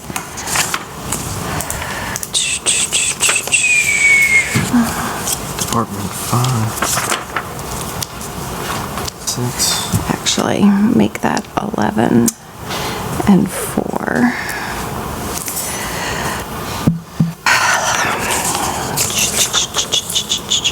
That's 9 and 78. Good with those. Good with that. 88. 2. 32. Okay. Here, Jeff. Why don't you read from mine? That would be easier. And then may I have it back? Yeah, absolutely. Okay. Whoa. They're just a buck here, buck there, but that's what will tie to what is in Munis. Okay. Thank you. All right. I make a motion to amend decrease in general fund Department 8 finance salaries by $14,711. That's on Exhibit B, right? Benefits by $1,124. Decrease general fund Department 15 IT salaries by $7,579. Benefits by $578. Decrease general fund Department 22 emergency services salaries by $9,188. Let me interrupt you for that, because you're skipping some. Yes. You're reading... I'm reading what she changed. I know, we need to read the whole thing, because we've withdrawn all of it. We've withdrawn the entire amendment, so you have to do the amendment from beginning to end. Thank you, Pam. Okay? Sorry, Yeah. I wasn't clear. I apologize. Okay. All right, so Once again, from the top. from the top. One more time. Stop. I make a motion to amend expenses as follows on Exhibit B.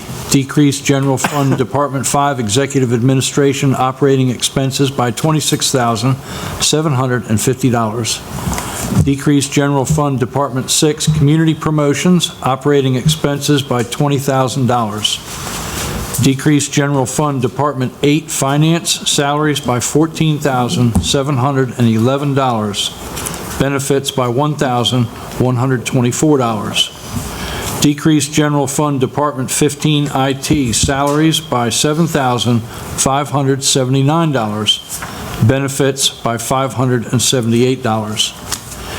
Increase general fund Department 18 Salisbury Fire Ambulance operating expenses by $94,284. Decrease general fund Department 20 Volunteer Fire operating expenses by $94,284. Decrease general fund Department 22 Emergency Services salaries by $9,188. Benefits by $702. Decrease general fund Department 24 Public Works salaries by $32,062. Benefits by $42,298. Operating expenses by $39,465 for elimination of new positions. One-time expenses by $19,000 for elimination of new positions. Decrease general fund Department 50 roads salaries by $44,673. Benefits by $3,417. This will adjust Exhibit B, general fund expenses, total general fund by $3,261,547 to $234,079,428. Yes. That's a motion. Is there a second? Second. Any discussion? All those- I have a Yes, comment. go ahead. Thank you. You have very neat handwriting. I just want to make a comment about the funding of the fire departments. It would appear to somebody who's not been following along for the past 4 weeks that we decreased the funding of the county fire departments. That is 100% not the case. We discovered during the initial budget process that there was a $440,000 double entry. And in order to correct that, going through the work sessions, we evenly distributed that funding among all 11 county fire companies and the 3 Salisbury fire companies. So all the fire companies actually got additional funding over the proposed budget that we received in April. So just want to make that point. Thank you. Any other comments? Now, what are we voting on now, the amendment? Or Yes, the amendment. The amendment. The amendment, okay. Yep. Any other discussion? All those in favor of the amendment, say aye. Aye. Opposed? Motion is carried. Amendment passes unanimously. Josh? Okay.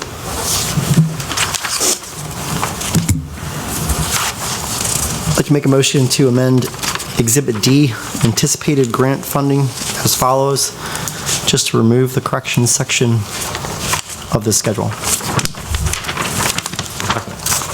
Motion second. Thank you, Dave. I think that's it. Or do you want to do both of them together? Or- Discussion. Do anticipated grant funding first.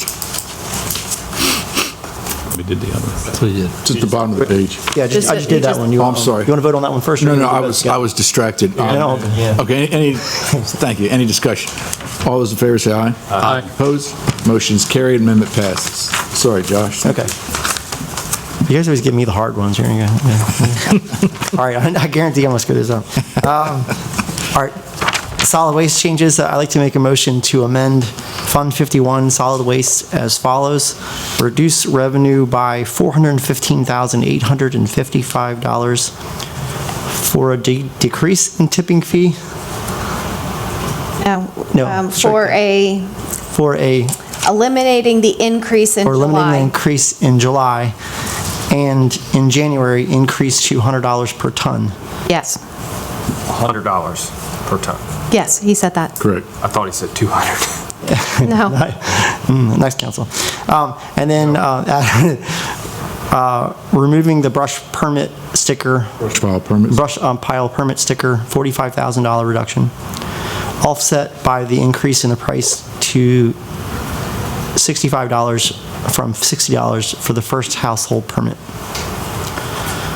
Also increase the use of fund balance by $367,867. This will adjust the total revenue for solid waste to $15,058,755. In the expenses section for solid waste, decrease salaries by $44,331. Decrease benefits by...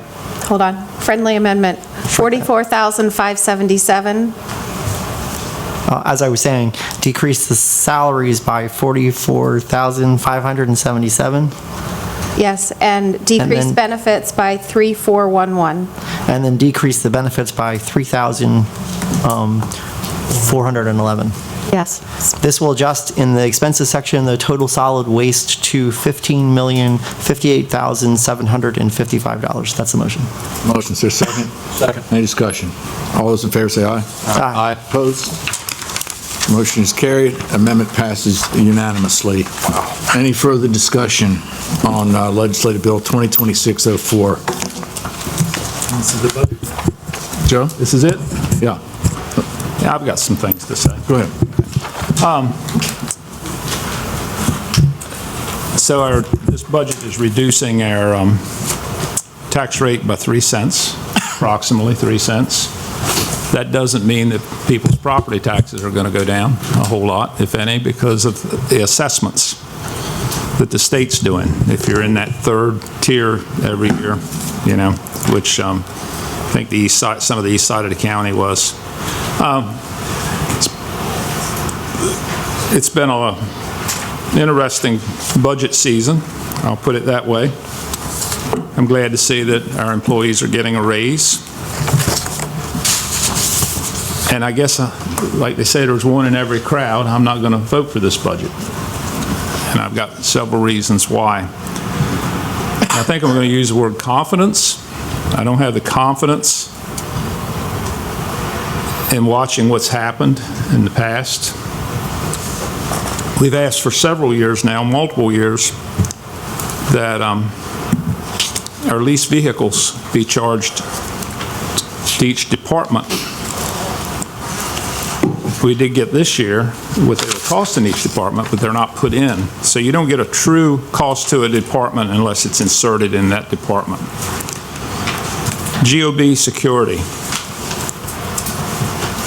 Multiple years, I think this is the third year we've asked that there be something worked out. We actually had an employee attacked here not long ago, one of the ladies that worked in the lobby. Somebody told me today that even Somerset County has their building secured with a deputy. We don't have anything like that. The Verizon building. We were sold a bill of goods on that.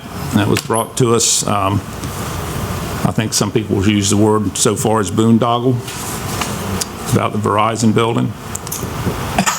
The $440,000 mistake. Of all the years I've been sitting on the council, I don't think I've ever experienced that before. I don't know where it came from. I find it unusual that a finance office would sit in front of the council when they were supposed to bring us what was the budget and kind of put it in our court to take care of it. The fire service agreement. The people in Wicomico County that are not served by our volunteer fire departments and are served by our by Salisbury are in jeopardy of losing that service. While our county executive, Mr. Bluffman, Mr. Aiken, jetted off to Las Vegas, no work is being done. Relationships and driving revenue. They pitch products, negotiate contracts, and act as the prime. No work is being done on this fire service agreement. Now, I'm not going to say that the city's ask is right. I don't know. Those numbers haven't been brought to us. But the people that live in those areas that are serviced by the city of Salisbury should really be concerned.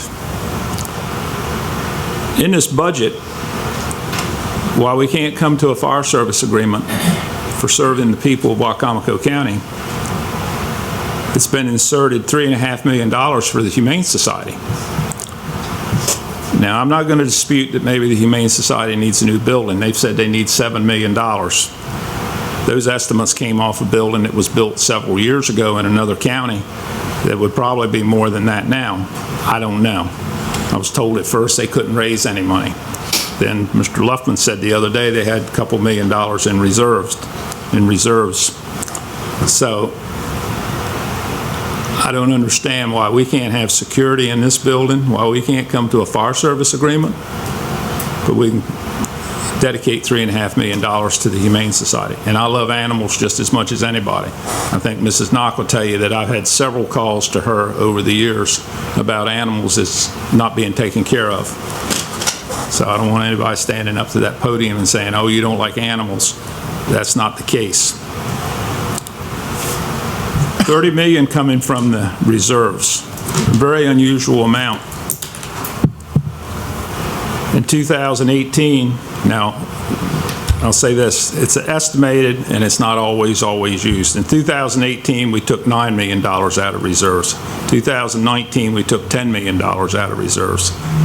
2020, $3 million, $3.5 million. These are round numbers. 2022, $4 million. 2023, almost $5 million. 2024, $10 million, $10.5 million. 2025, $11 million. 2026, $20 million. So we're setting a pattern here. We're setting a pattern here of more and more money out of our reserves. Now, we've always heard for years, this reserve is very important for our borrowing power in New York when we go to build new schools. But we're depleting that. And I think I know what's going to happen after we get done with this budget. Then we're going to come back and see the fire service agreement of what they're going to want to spend on that, plus some other things. The gift cards issue that we've talked about in the past few weeks is just an example. I think the word was trivial that was used, that we were looking at the gift cards. I mean, it's thousands of dollars. And then today, I see emails where the internal auditor is being criticized for the work she did on that. You know, this is taxpayer dollars. It might have been state dollars that was passed down to the LMB, but it was passed down to the LMB for the county to manage. And if they're managing that like that, what else is happening in this county? So that's all I have. Thank you, Joe. Any other comments?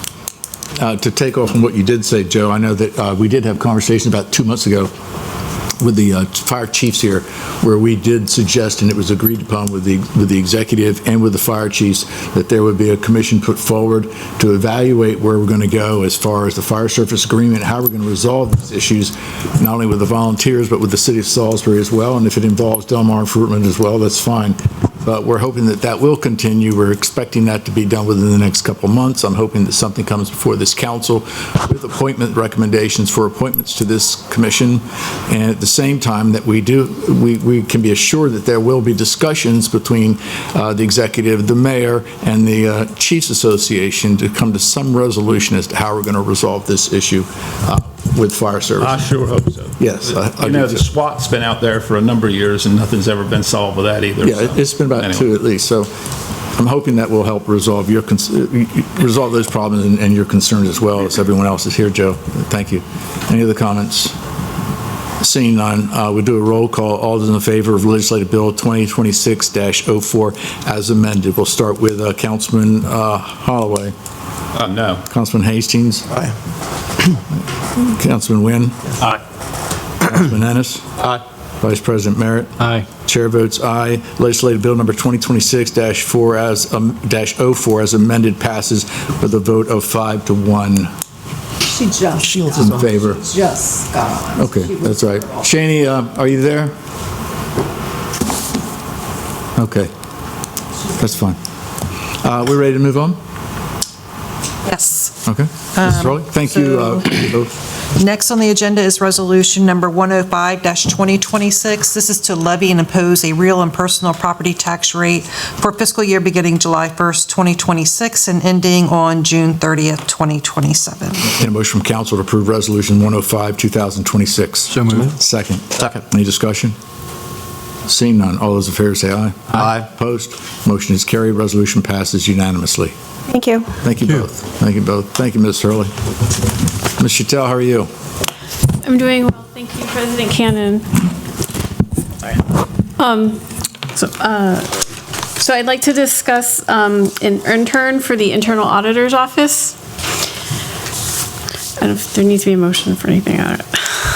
Okay, do you have to motion for that? No, there's no motion. Okay, sorry.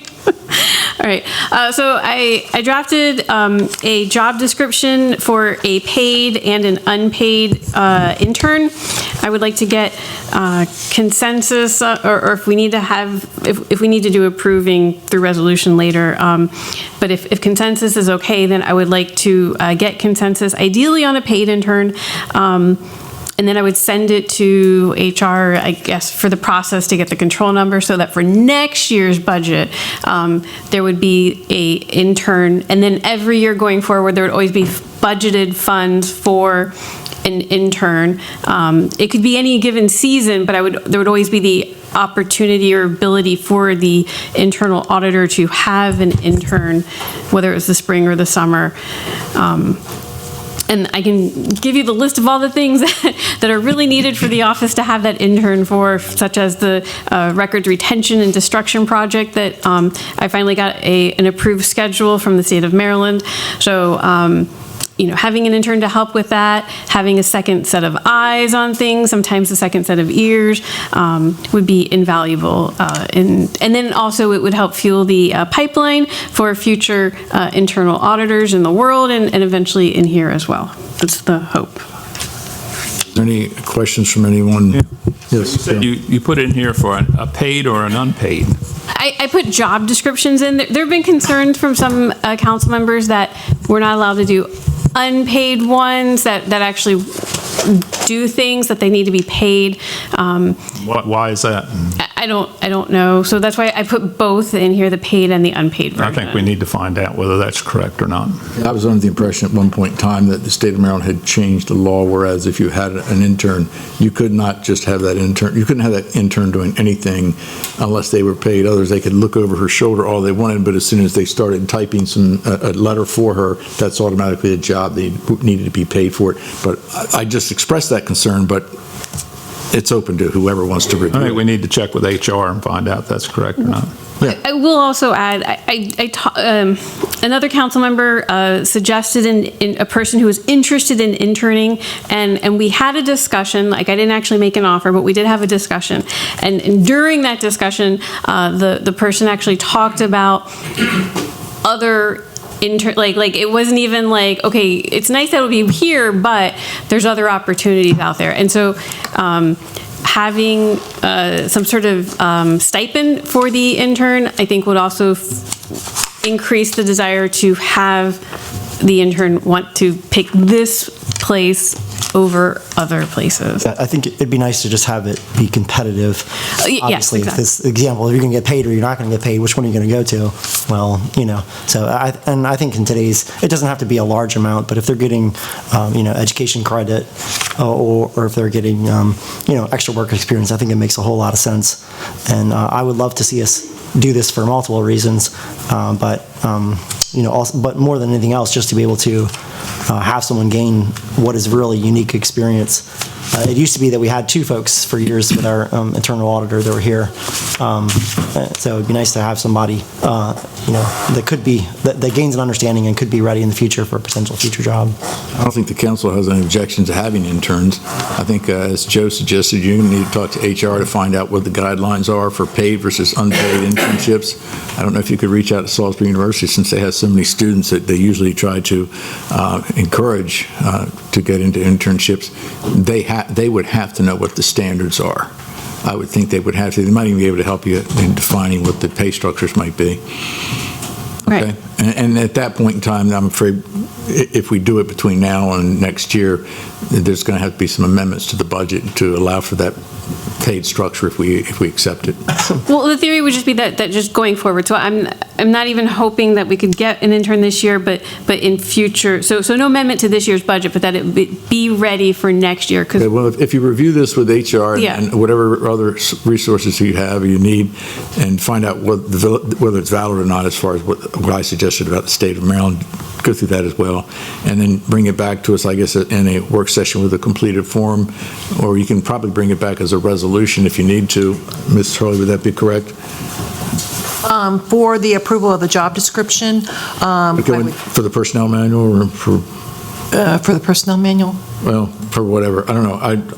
For whatever document in Wicomico County would hold this job. Yes, so I think she would need approval of the job description by the county council.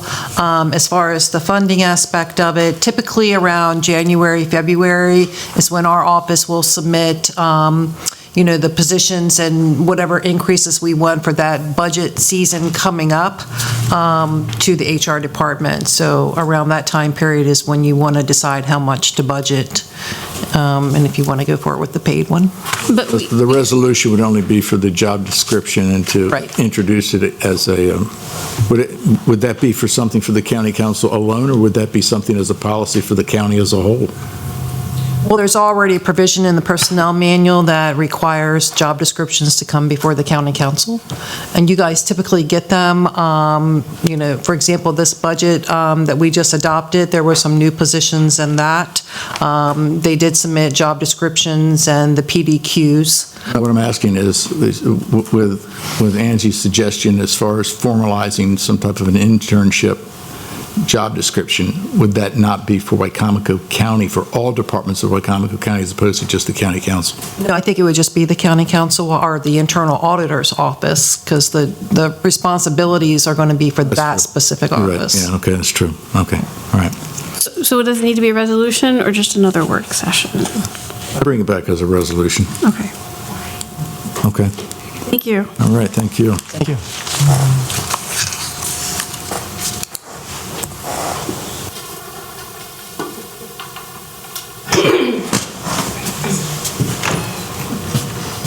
We now open the floor for public comments. If you have any comments you'd like to make, come to the podium, state your name, your county of residence, and your concerns. Thank you. Good evening, folks. Joe Venosa, District 7. Before I forget, I have an extra $1 that I may want to give later, just in case. Two things, and I wasn't planning on saying this, but I want to commend you, Councilman Holloway, for reiterating the importance of that fire service agreement. This is an issue that affects everybody in the county, regardless of if they're in a municipality or the county itself. I live in a district that essentially is served by both, and so this is something that we have to continually talk about as something that shouldn't be putting neighbor versus neighbor. We really have to get this done, and we have to get it done in a sustainable way.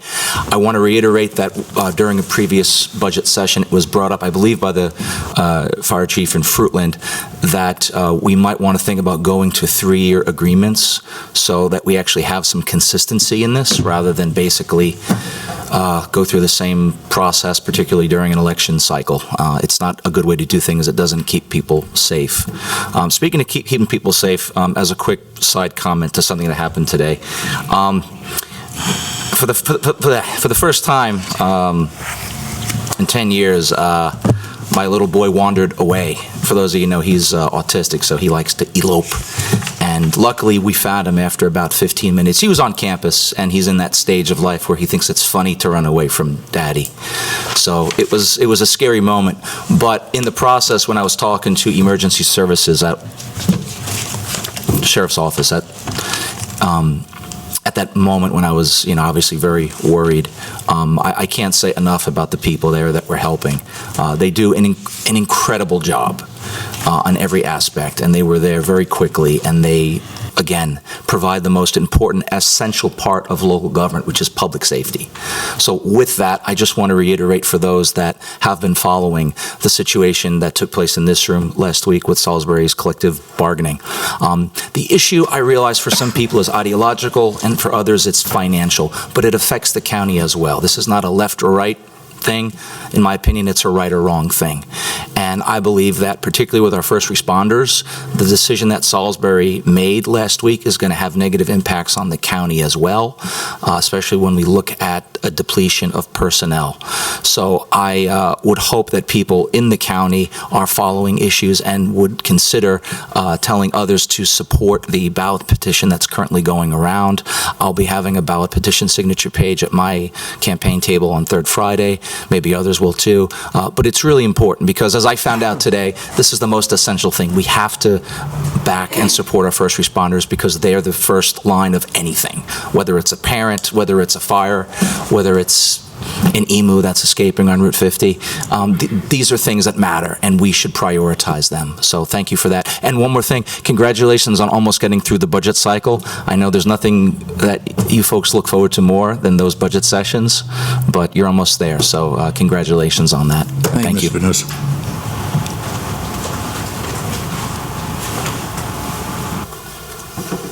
All right, good evening, Council. My name is Megan Outen, Wicomico County resident, District 7. So first, I'm just doing a bit of a community call to action, reiterating some other statements that you're going to be hearing tonight. First, I want to encourage every Salisbury resident who believes our first responders and city workers deserve a voice at the table to sign the current petition. I have it right here with me. I've been working with our unions all weekend long trying to get signatures out the door because, candidly speaking, it's embarrassing that we got to this point. You've heard from Jamie Dykes, we heard from Mike Lewis. We're in the middle of a public safety crisis, and this is not a time where we should be telling our first responders that we don't have their backs. Second, I want to ask every elected official here on the County Council to publicly support the petition efforts and to support the right of our first responders and the workers. I want to thank Councilman Hastings, who's actually answered that call already and signed the petition this Saturday. We already know this isn't a city issue. We have spent years as a community talking about recruitment and retention and staffing shortages. When I was on the Salisbury City Council and we passed this original labor agreement, we passed it with those concerns in mind. We know that these impacts are going to reach far beyond the city limits. You've heard directly throughout the budget cycle that, our city firefighters answer the call out in our county very often. We heard this from Rob Frampton. I'm sure you've heard this from a number of our firefighters. Our city workers really help the community run Wicomico-wide, not just citywide. And when we're struggling to recruit and retain qualified personnel, those impacts are not going to stop just within the city of Salisbury. So as we continue to discuss, as we said, the fire service agreement, which as a county, we need to start paying our fair share, because as we've already recognized just how interconnected our public safety systems are, we know that the reality is that our Salisbury City workforce benefits every resident here in Wicomico County. So if we want to attract the people that keep answering the call at 2 a.m., who run towards the emergencies when everyone else is running away, then we need to show them that their voices matter. So I'm urging the council to support this petition, and I'm urging every Salisbury City resident to support this petition and give our workers an opportunity to have a voice at the table. So thank you all. The Cannon Building will be open every single day from 9 a.m. to 6:30 p.m. If you're interested in coming down, showing your support for our first responders, our city workers, or I also have the petition with me right now. If you happen to be in the audience and are a city resident, I'd be happy to have you sign this. Thank you. Thanks, Elton.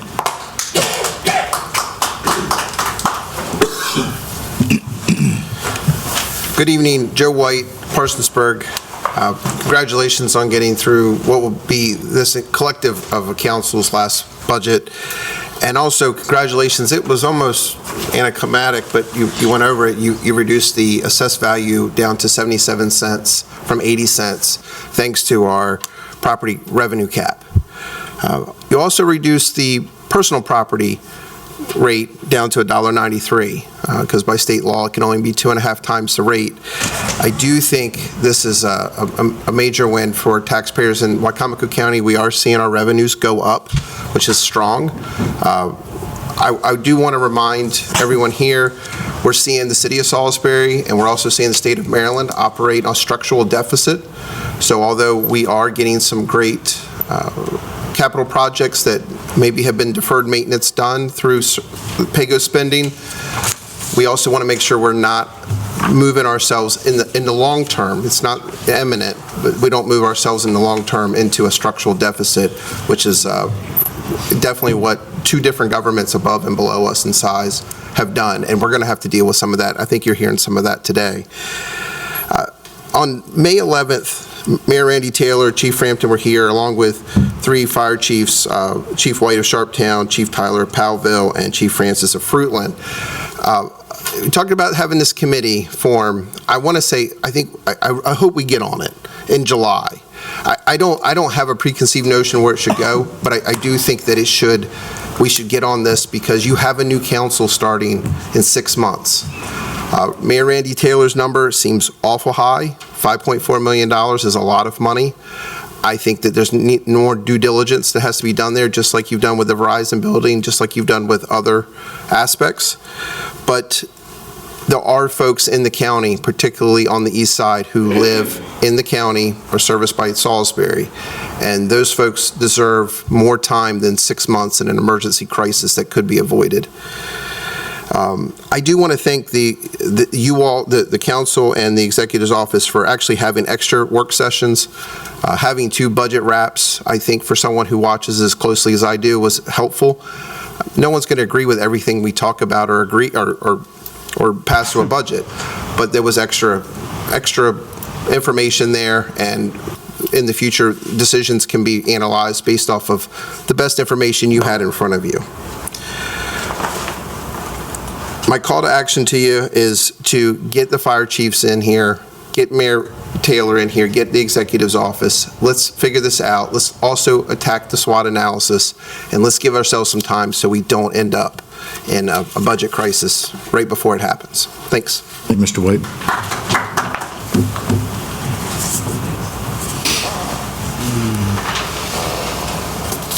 Joe Schiaffino of Salisbury. First thing I wanted to talk about, Councilman Holloway pretty much covered. I've been an advocate for the Salisbury Fire Department and the volunteers, to get more money. They're certainly underfunded compared to other counties. And the fact that the council found $3.5 million for the Humane Society, and we're struggling to find money that the first responders need, it just doesn't make sense to me. Main thing I wanted to talk about was the recent taxpayer-funded pleasure junket by the county executive and some of our staff to Las Vegas, which occurred during the budget discussions of all times. Now, they attended a conference called ICSC, and for the uninformed, that stands for the International Council of Shopping Centers. Now, in the press release, the county executive said this is where relationships are built, deals are initiated, and communities like ours can compete for high-quality retail, dining, and mixed-use development. Now, if this conference was for manufacturing jobs or factories, I absolutely would have supported it. But more retail? Now, the executive stated there was an opportunity to tell Wicomico County's story to the people making real investment decisions. Now, I wonder what kind of story was told to these decision makers. For example, that Wicomico County has the 18th lowest per capita income of 23 Maryland counties. That Wicomico County has 2 of the top 10 poorest cities in Maryland. That Wicomico County has stagnant population growth. That Wicomico County borders a state with no sales tax. That we already have a dying mall that has lost several anchor stores, and we have numerous vacant storefronts throughout Salisbury and the county. And who are the expert speakers lined up to educate our county contingent on these opportunities? Coach Mike Krzyzewski, Duke's basketball coach. Erin Andrews, an NFL sideline reporter. And Randy Zuckerberg, Mark Zuckerberg's sister. Bottom line, this was a taxpayer-funded pleasure trip for which a county executive and a staff, if they haven't already, should reimburse the taxpayers for. Thank you. Thank you, Mr. Scafino.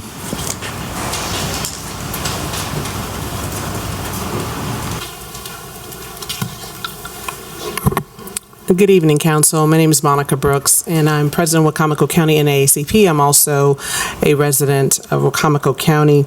I do want to show our support for our first responders and a policy and procedure and funding to be in place, or whatever, as was mentioned, however the commission works things out so that they can actually put this into an intentional discussion. But I did want to talk about bogus spending. You spoke for me about this Vegas trip. Absolutely absurd. There are so many things that are needed in this county, and that's not it. The focus is not it. I want to see how that information, that we get a rate of return, a proper rate of return on that. Also, not to mention our sheriff wanting to join in a federal lawsuit to oppose the Community Trust Act. This is the place you want to land on. This is what you want to complain on. You want to join a federal lawsuit. I want to know if we have any funding that is going towards that comes from the county. I don't agree with it. And I want to reiterate the income disparities, the complaints that we've received in regards to people who are newly added getting the same or close rate to people who have extensive experience working in the county. Also, people who are hired based on their resume, because I did have a discussion with the HR director.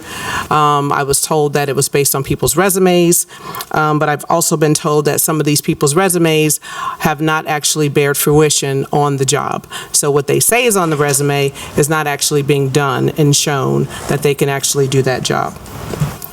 The last thing I want to say to everybody is vote. Be registered. We have early voting getting ready to start. Mail-in ballots have already been going on. If you are not registered, you can go to Maryland Votes. There's a Maryland voting app now, 77788. You can text. There's no reason why anybody in this county should not be registered to vote. This election is critical. and it's a whole bunch of house cleaning that needs to happen, and it's up to you to do it. No one can do it for you. You need your voice to be heard, so get registered. And don't just get registered, but come. We have lots of people that register, but then they don't come and vote. So come and vote and have your words heard so that you can make a difference in this county. And I thank you all for your time. Thank you, Ms. Brooks.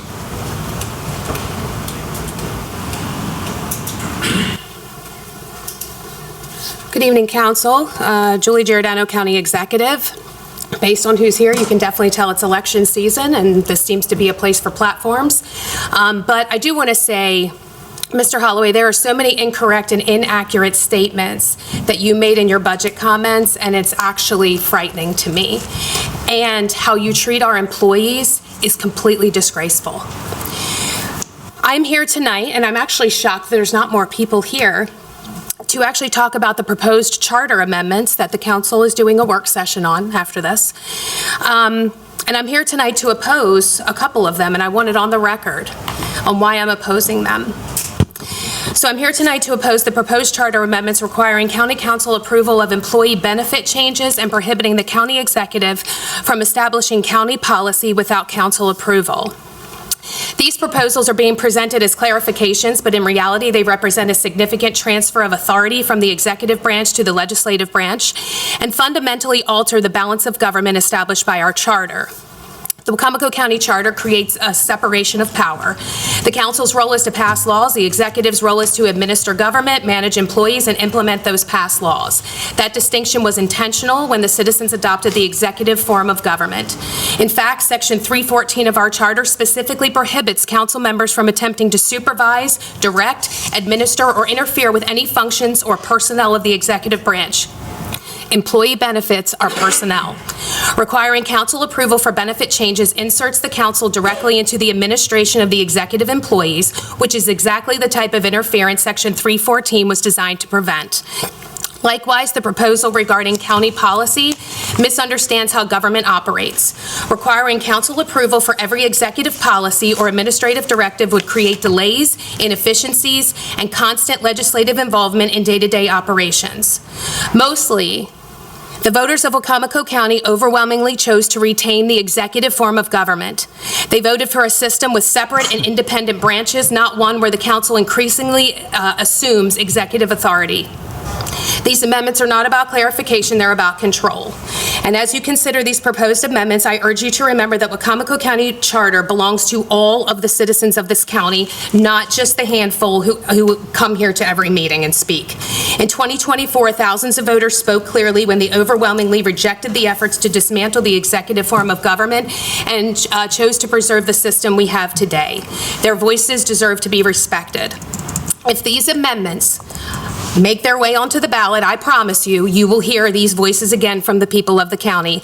There is no more sneaking things onto the ballot or creating amendments with convoluted language. I will make sure every amendment is public and that the people of this county know exactly what they're voting for. And before I close out, I want to remind every single person listening and every person in this audience, 5 out of 7 are not going to be here. They should not be putting any charter amendments on there for a new council to inherit. Thank you. Thanks, Giordano.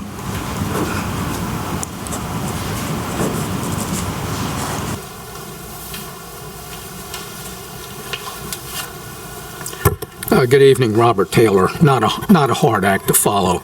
I didn't come to talk about the charter amendments, but I think the one about the policy making is a damn good idea. The executive doesn't have any policy making function in the charter, and that should be made clear. Any policy should be discussed with council and approved by council before she or anybody else goes spouting about county policy. Now, another policy, getting back to this budget, and I appreciate Mr. Holloway voting against it, and I understand why. In my 10 years of watching pretty closely the budget, I think this is the worst process I've ever seen. The situation with the Salisbury Fire Department is absurd. This has been discussed by the mayor for over a year now. This could have been worked out long ago. And I want to say this, the idea of having the other fire chiefs participate in an agreement between the county and Salisbury for its service is absurd. any more than Salisbury should participate in an agreement with the volunteers, between the volunteers and the county. Let's keep these things separate. They're separate departments. They are totally different.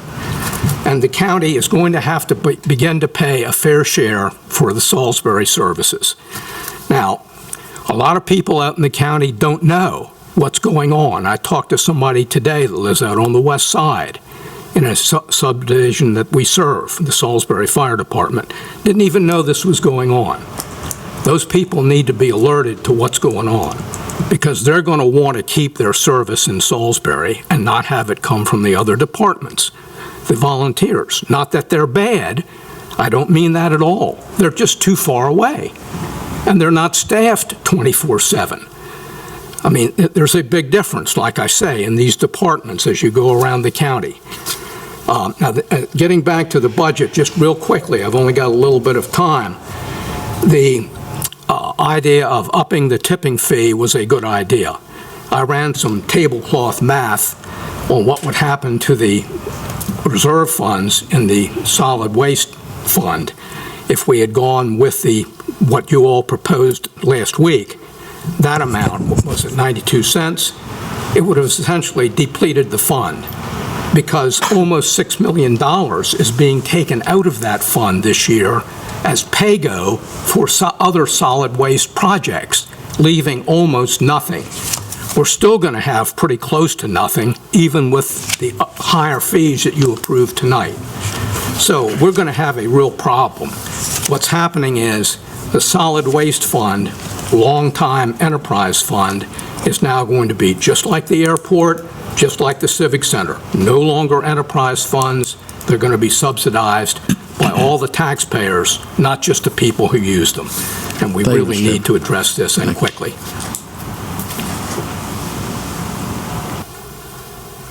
No public comments. Council comments. Joe? Okay. I guess I don't want to get in a back and forth with the county executive, but she said that my statements were highly inaccurate. I am happy that we lowered the tax rate 3%. That's not inaccurate. I'm happy that the volunteers are getting what they asked for. That's not inaccurate. Our lease vehicles still aren't in the budget like we've asked for a number of years. That's not inaccurate. We don't have government office building security. That's not inaccurate. The Verizon building is sitting there. We've paid a lot of money for that, and nothing's happening with that, and that's not inaccurate. The finance director and the assistant finance director said at that table, we've made a mistake with the $440,000. That's not inaccurate. Fire service agreement still isn't done. That's not inaccurate. $3.5 million promised match to the Humane Society. That's not inaccurate. The $30 million coming out of the reserves. That's not inaccurate. I was glad to see our employees get a raise. Did I say that already? That's not inaccurate. The gift card issue, we looked into that. That's not inaccurate. So anyway, I don't have interaction with county employees other than Laura and Lynn here, other than seeing some in the hallway and talking to some department heads, so I don't know what she was talking about there. But I get accused of a lot of things that's not correct from the county executive. So I'm a big boy. It rolls off my shoulders. That's all I have, Mr. Cannon. Thank you. Josh? Yeah, thank you all for coming out and folks for paying attention. Just a couple of brief things. I did want to echo the comments by Dr. Venosa and Ms. Outen. I did appreciate that with regard to the city of Salisbury. Please sign the petition if you're a city resident. I did want to acknowledge too, we preserved tonight 540 acres of Wicomico County land and make sure that it basically stays either farmland or forest from now till the end of time, or as long as government exists, which who knows how long that is. But regardless, that's a really great thing, and really kudos to all the folks who worked on that. That's a really good for our community. And then lastly, just acknowledge, this is my last budget process out of 8 years of doing these. It is certainly a very complicated, long process, and a lot of folks put a lot of time and energy into trying to make sure that we get it right. I think my first year, we were at, I think the budget was like 160 million, something like that, to now being 230, It's grown quite a lot, but regardless, I just wanted to thank all the folks who've worked really hard from the executive branch to the council, including many of the county council members I knew who spent pulled apart each individual department budgets for quite in depth, and I do really appreciate it. So thanks for all the staff and our attorneys, all the folks who have worked really hard on it. Just want to say appreciate it, and yeah, that's it. Thank you. Chris, Dave? Just a couple. Someone spoke earlier about the Verizon building, and just to reemphasize, and hopefully this doesn't get swept under the rug like perhaps it did last year. It was a whole year before they came back with, or that we saw some information in a budgetary figure, and I think all that we are asking for, and I think this is well known, to have a sound estimate. We had some really ballpark estimates of $100 to $250 a square foot. So hopefully there's something a little bit more firm than that, as well as a scope of work to show, what that money is going to represent. So when that comes back, hopefully it'll be in a fashion where we can move forward and do something with that property, and I think it will be very beneficial for the county to have that, especially owing to the fact they've got some land as well for expansion. I can't say any more about the fire service agreement. It just want to emphasize the urgency. I think I was naive enough to think that we were actually going to start on that process perhaps before this budget session was over with, which is not the case. But just hopefully that commission and or just the exec and the mayor get together as soon as possible. So I'm repeating what everybody else has said, but it is an urgent matter that needs to be taken care of.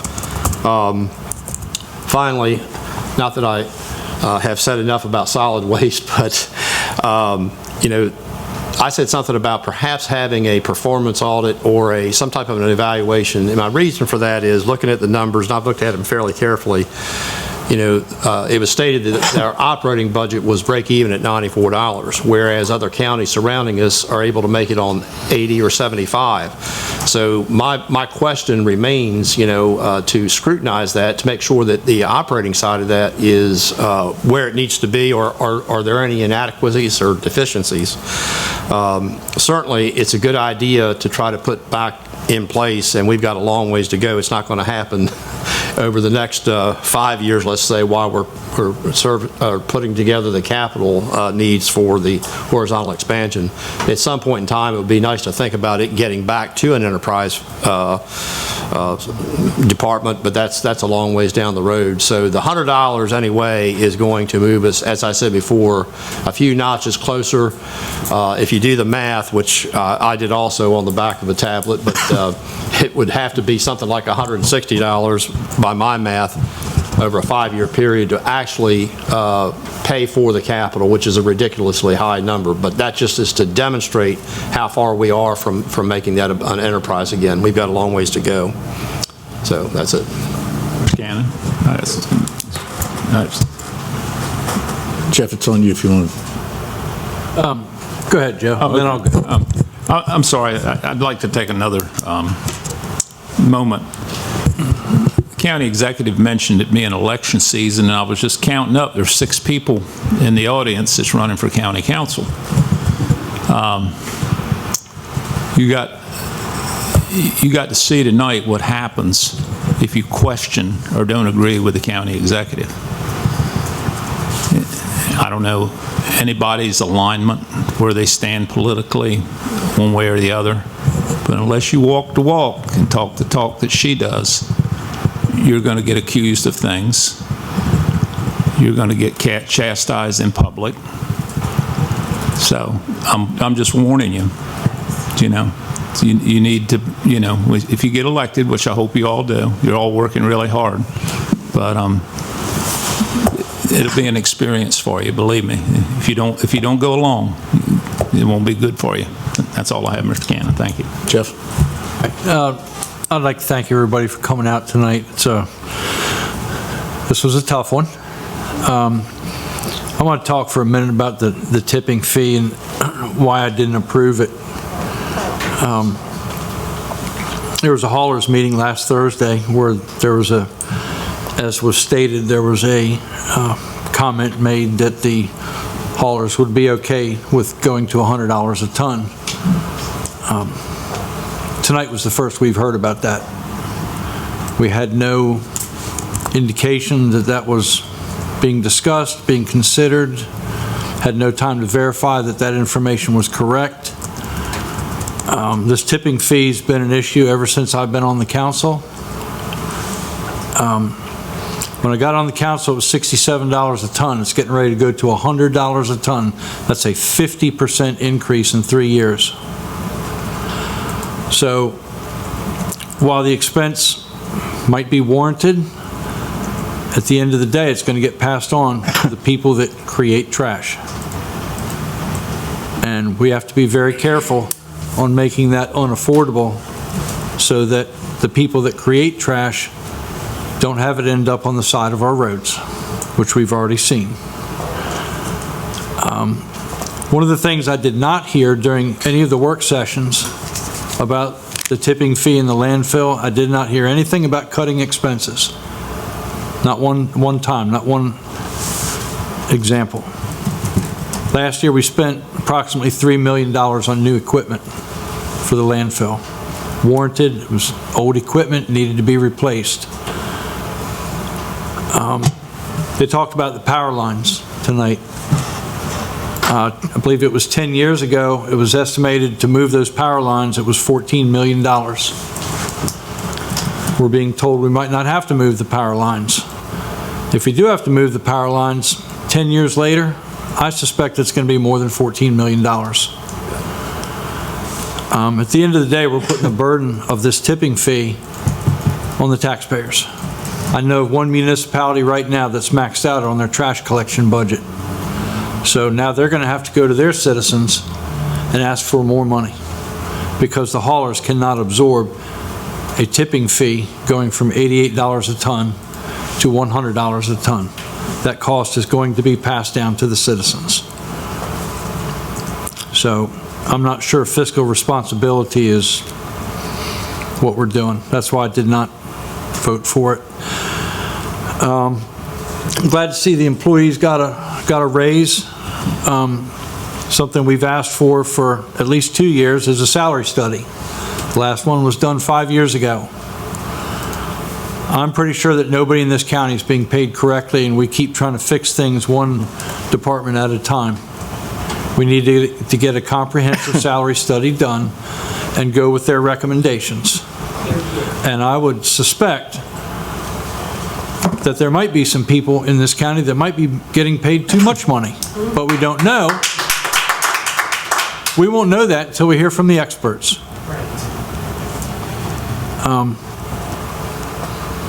Charter amendments that we're getting ready to discuss, I'm looking forward to that discussion. I don't look at it as interfering with the executive administration as was stated. I look at it as another pair of eyes or something called oversight. Nothing wrong with that. If you're against oversight, I guess my question is, what are you hiding? I want to thank everybody that was involved in the budget process. The administration, the council, the auditor, everybody. We can't count all the emails, the text messages, the budget sessions, the phone calls. They're uncountable the past 6 weeks. So a lot of work was put into this. Did we get everything we want? Nope. But I can tell you one thing that will not happen. You will not see me putting any memes out on social media or coming after anybody in a podcast or an interview. We need to get back to work tomorrow. And that's all I got. Thank you. Thank you. Any other comments? Shani, do you have any comments? She's not there, is she? Hey, Joe? No, I'm done. Okay. Any other comments? Under presidential comments, a couple comments. Again, glad to have the CIP and the budget behind us. There's a lot of hard work, and I really appreciate everybody's efforts here. I also have a bit of concerns on the comments that were made. I think it was referred to as the council isn't going to pass any more sneaky or any more trickery in charter amendments. Well, being familiar with the charter process, and for many, many, many years, we've done several charter amendments in the past. It's nothing new. It's nothing unusual. We do all charter amendments in open work sessions. You can't have any trickery when everything we do is done publicly at this table. We don't make our decisions in an office on the third floor. We do it out here with public input. It gets voted on in a public legislative session. We don't make that decision anywhere else but right here. And the final charter amendments, and this is the kicker, the final charter amendments that are put on the ballot are approved by the law department, and they're written by the law department. And I'm not talking about Mr. Benson, I'm talking about Mr. Wilbur's office. The county's law department is the department that decides whether or not this is trickery, or whether or not this is deceptive. So consider that. Anything before it goes on the ballot has to have the blessing of our county law department. So I don't know how it can be construed as such. They're charter amendments, and then the public decides, not the council. It's the public that decides whether these are valid charter amendments or not. They have the final say on everything. It was also suggested that we shouldn't be doing charter amendments because 5 of the 7 of us are going to be leaving. Well, who better to know what possible charter amendments are needed than those that have been sitting in this chair for many years? With all due respect for the new council, and as Joe said, we wish them well. Yeah. But they're going to be spending a lot of their time in the first couple of years understanding their jobs, and not so much, I think they would be a disadvantage to recognize any of the inconsistencies that might even exist in the charter. So yes, who would it be better than the ones that are here to make these decisions today? And it's only for referral to the public on a ballot. That's it. So again, that being said, I'd like to entertain a motion to adjourn so we can go to an open work session. Second? Second. All those in favor say aye. Aye. Opposed? The first item on the agenda, or the only item actually on the agenda, is the future charter amendments. There are about 17 recommendations here. We don't have to approve them all. We've done, most we've ever done in the past has been like 13, and sometimes I'm not so sure that's not too many. But we're going to go through them as they are.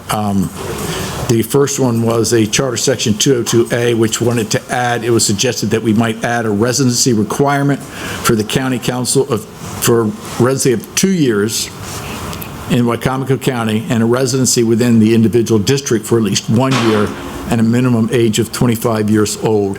2 questions you need to ask yourself. Is it a relevant charter amendment, and would it be in the best interest of the public to pursue it? So is it worthwhile to address it tonight? And if so, is it what you consider a valid charter amendment worth consideration? Floor is open. I think the challenge of saying within the district becomes problematic given redistricting. And, someone might live in a district and then suddenly be redistricted and then they're not in that district. That's right. So that part makes it inherently problematic, in my view. Do you think then that it would be relevant to add a residency requirement of 2 years in Wicomico County? I think if we were to move forward, I think at least just keeping that as bare minimum. Okay, you have to live in the county for 2 years. That I can see as reasonable. I've always been concerned by that because, from my interpretation of that, what happens if someone who's really qualified, what happens if somebody who was, a member of a county council in another county and they moved here and they have more experience than any of the council members that are currently in existence? Would that be punitive for them to have to live here for 2 years before they could even run? Depends on what kind of experience they have. I thought you could say it depends on whether they're liberal or conservative. Well, I understand what you say, but the point being is that I have some problems about restricting any type of requirements on people that are going to serve, simply because of that fact. They could be more than terribly qualified, and they'd have to sit in Wicomico County for 2 years before they could even participate. You know, the 25-year-old thing is, I know someone that ran for town council in Ocean City at 21. He's still there, and that's 10 years later. He's been a great councilman. So, you know, maybe we need to leave that one alone. Sounds like it. Anybody else? All of it. Anybody else? I don't see a strong need for it. Okay. All right, we're going to take that out. The next one is the timing of recommendation of Compensation Allowance Commission. This is a relatively, I know that several council members have expressed this before. You know, we get the Compensation Allowance Commission together, and, you know, they sit and they go this stuff. I mean, they spend forever reviewing the compensation allowance for the sheriff and for the council members and the executive, and it seems like it always gets shoved away. I think a lot of individuals have felt that that's because it's, what is it, the timing happens to be during an election year, is that right? Is that what it is? Yeah. So, need input. If we do move forward with this, where would it be? What would be the best timing for it? What's stated now, is that stated, the time frame it's not in the charter, is it, or is it? It is, and I would have to defer to The charter language is based on language in the state code, word for word. In the local government article 10302, the state code says that by ordinance, the county may establish a commission to recommend compensation allowance. And in section B, it says, one, within 15 days after the beginning of the 4th year of the term, which is the language that is in our charter, and then that is implemented in the county code, and the same term is used. So the language that's in our charter and the language that's in the code comes directly out of the state implementing legislation. All right, now, so we're not, the question is not, the larger question is, what does that mean? And does that mean that the question is, does that language that's in the state implementing legislation limit the time period that the compensation committee has to report to that 15-day period? So for instance, this year, I think the election is on December 1st. So you have 15 days. So does that mean that it has to be reported within December, from December 1st to December 15th? This year, or could it be read to mean it can't be any later than?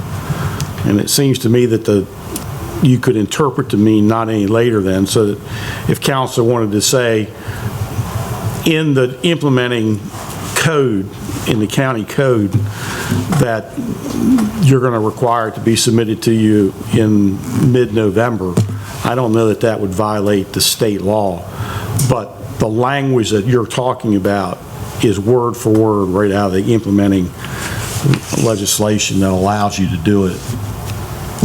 So it's not something that's it's not unique to Wicomico County. It wasn't created in Wicomico County. The language that's in the charter is from the state law. I would say that this would be, because what we will do is whatever we decide not to deal with this year, we will pass it on to the new county council, and we'll let them have a shot at it, see how they want to address it. Yeah. If this appears to be something that could be a conflict with the state, I don't think we have the time to go through that now. It would be something that we might have to anticipate some type of an amendment on the state level before we can even address it. Or perhaps you could ask for the Attorney General to render an opinion as to whether that... Which will take another year before... Well, but, I mean... I appreciate it. It's not my call, but I don't think that amending the charter to be different than what's in the state legislation is something you should consider doing. Everybody okay with that? All right. I really wish, I wish we'd been on this about 6 months ago. I was going to say, I would like to see that say the second year. Yes. Yeah, something like that. So that's going to be the responsibility of, because, like Bob says, we don't have the time at this point in time now. I believe the state of Maryland has fast-forwarded the timelines as well. Is that not, is that correct? So any potential charter amendments have to be certified by the county attorney by July 1st. Yeah, so they've really changed our timeline. So the next one then would be the Charter Section 304. I think this is doable.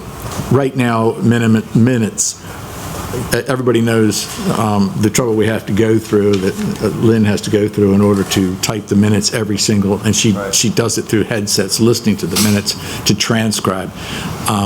She can't do it already digital? I'm not so sure that we can't change it and add it so that digital recordings would be allowed. And I think we should do that. So it's not allowed right now? Yeah. Right.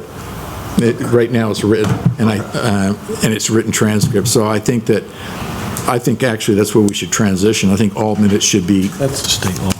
Should be put, if the translation or whatever the correct term is for from verbal to digital is accurate enough, I would love to see it, just the whole thing transcribed to, of even what we have in existence now on paper, transcribed to digital and filed. But this is simply to make it so that from now on, digital recordings would be acceptable. Okay. And I certainly think we're at that stage technologically where it's feasible now than it might have been even a year ago. You can download an app and they'll do it. Yeah, I think that's a good one. So, and this is something that Mrs. Hoy, that certainly does have to be through a charter amendment? It does, yeah. The charter just currently says keep minutes, so if we can, it just makes it, more current. I mean, the language is really outdated, and, with AI and everything, it would be nice to be able to have the digital recordings. Okay. The next one, Section 414, amendments of acting directors. This should be done in-house with no outside appointments. The purpose of this charter amendment would be to avoid, I think, circumstances we experienced this last year twice, where instead of hiring somebody or instead of promoting someone to specifically, or hiring someone with council approval or hiring somebody from within, we saw two instances where individuals were literally hired from out of house to be the acting directors. Hired, because it didn't require council approval. So you literally had two individuals who were hired to a certain degree, almost similar to on-the-job training, and neither one worked out. So we really feel that there has to be a stronger process, as is the intention of all the other appointments that are being done with directors. And just because someone is an acting director doesn't mean they could be hired off the street, and now you're an acting director and you got 30 days to make good, or 90 days to make good. I think that there should be some structure, continued structure, where it should be done no different than otherwise, whereas you can't have no outside appointments. If you're going to have someone who's an acting director, it should be someone from in-house who's been promoted to that job as an acting director. If you want to hire them as a deputy director, you want to hire them as a director, get them wherever you want. And then go from there to acting? However it might be. I mean, they're a deputy director, they're a director. Those processes are already in place. But creating an acting director as just a new employee. Now, does this affect every director position? Because some of these positions they're not all approved by council. Am I wrong about that? Directors. Just directors? Directors and deputy directors. Okay.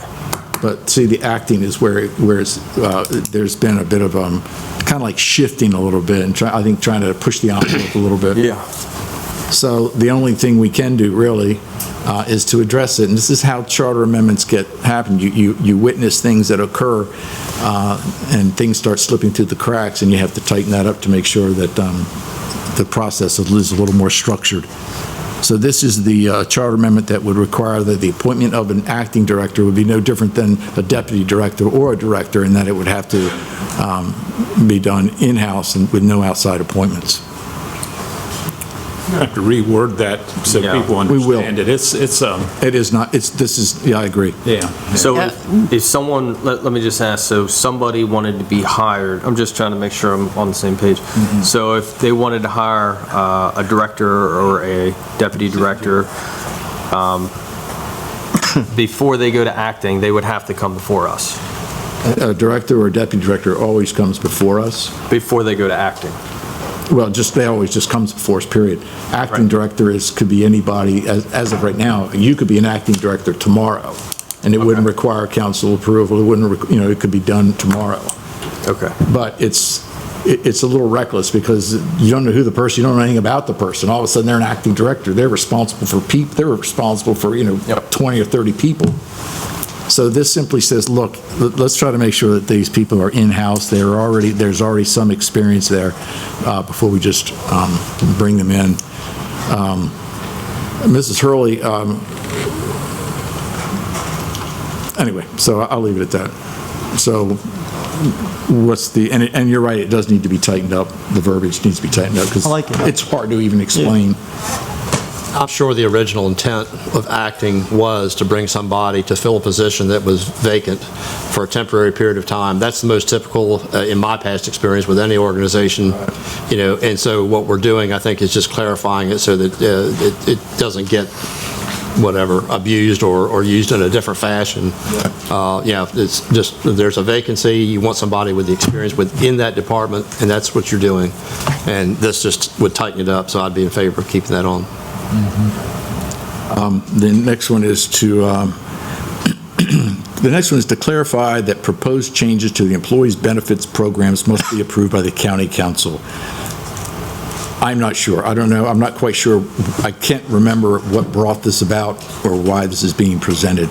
Mr. President, I Yes. can speak to that a little bit. This was actually a recommendation from the last Charter Review Committee, and it really is just to clarify the charter language. Currently, it says, the personnel system shall provide for, and then it says work rules, mandatory and voluntary benefit programs, and leave policies. So it already mentions benefits there. During the time of the Charter Review Committee, when they were meeting, there were some concerns about the company that was providing our 457B program.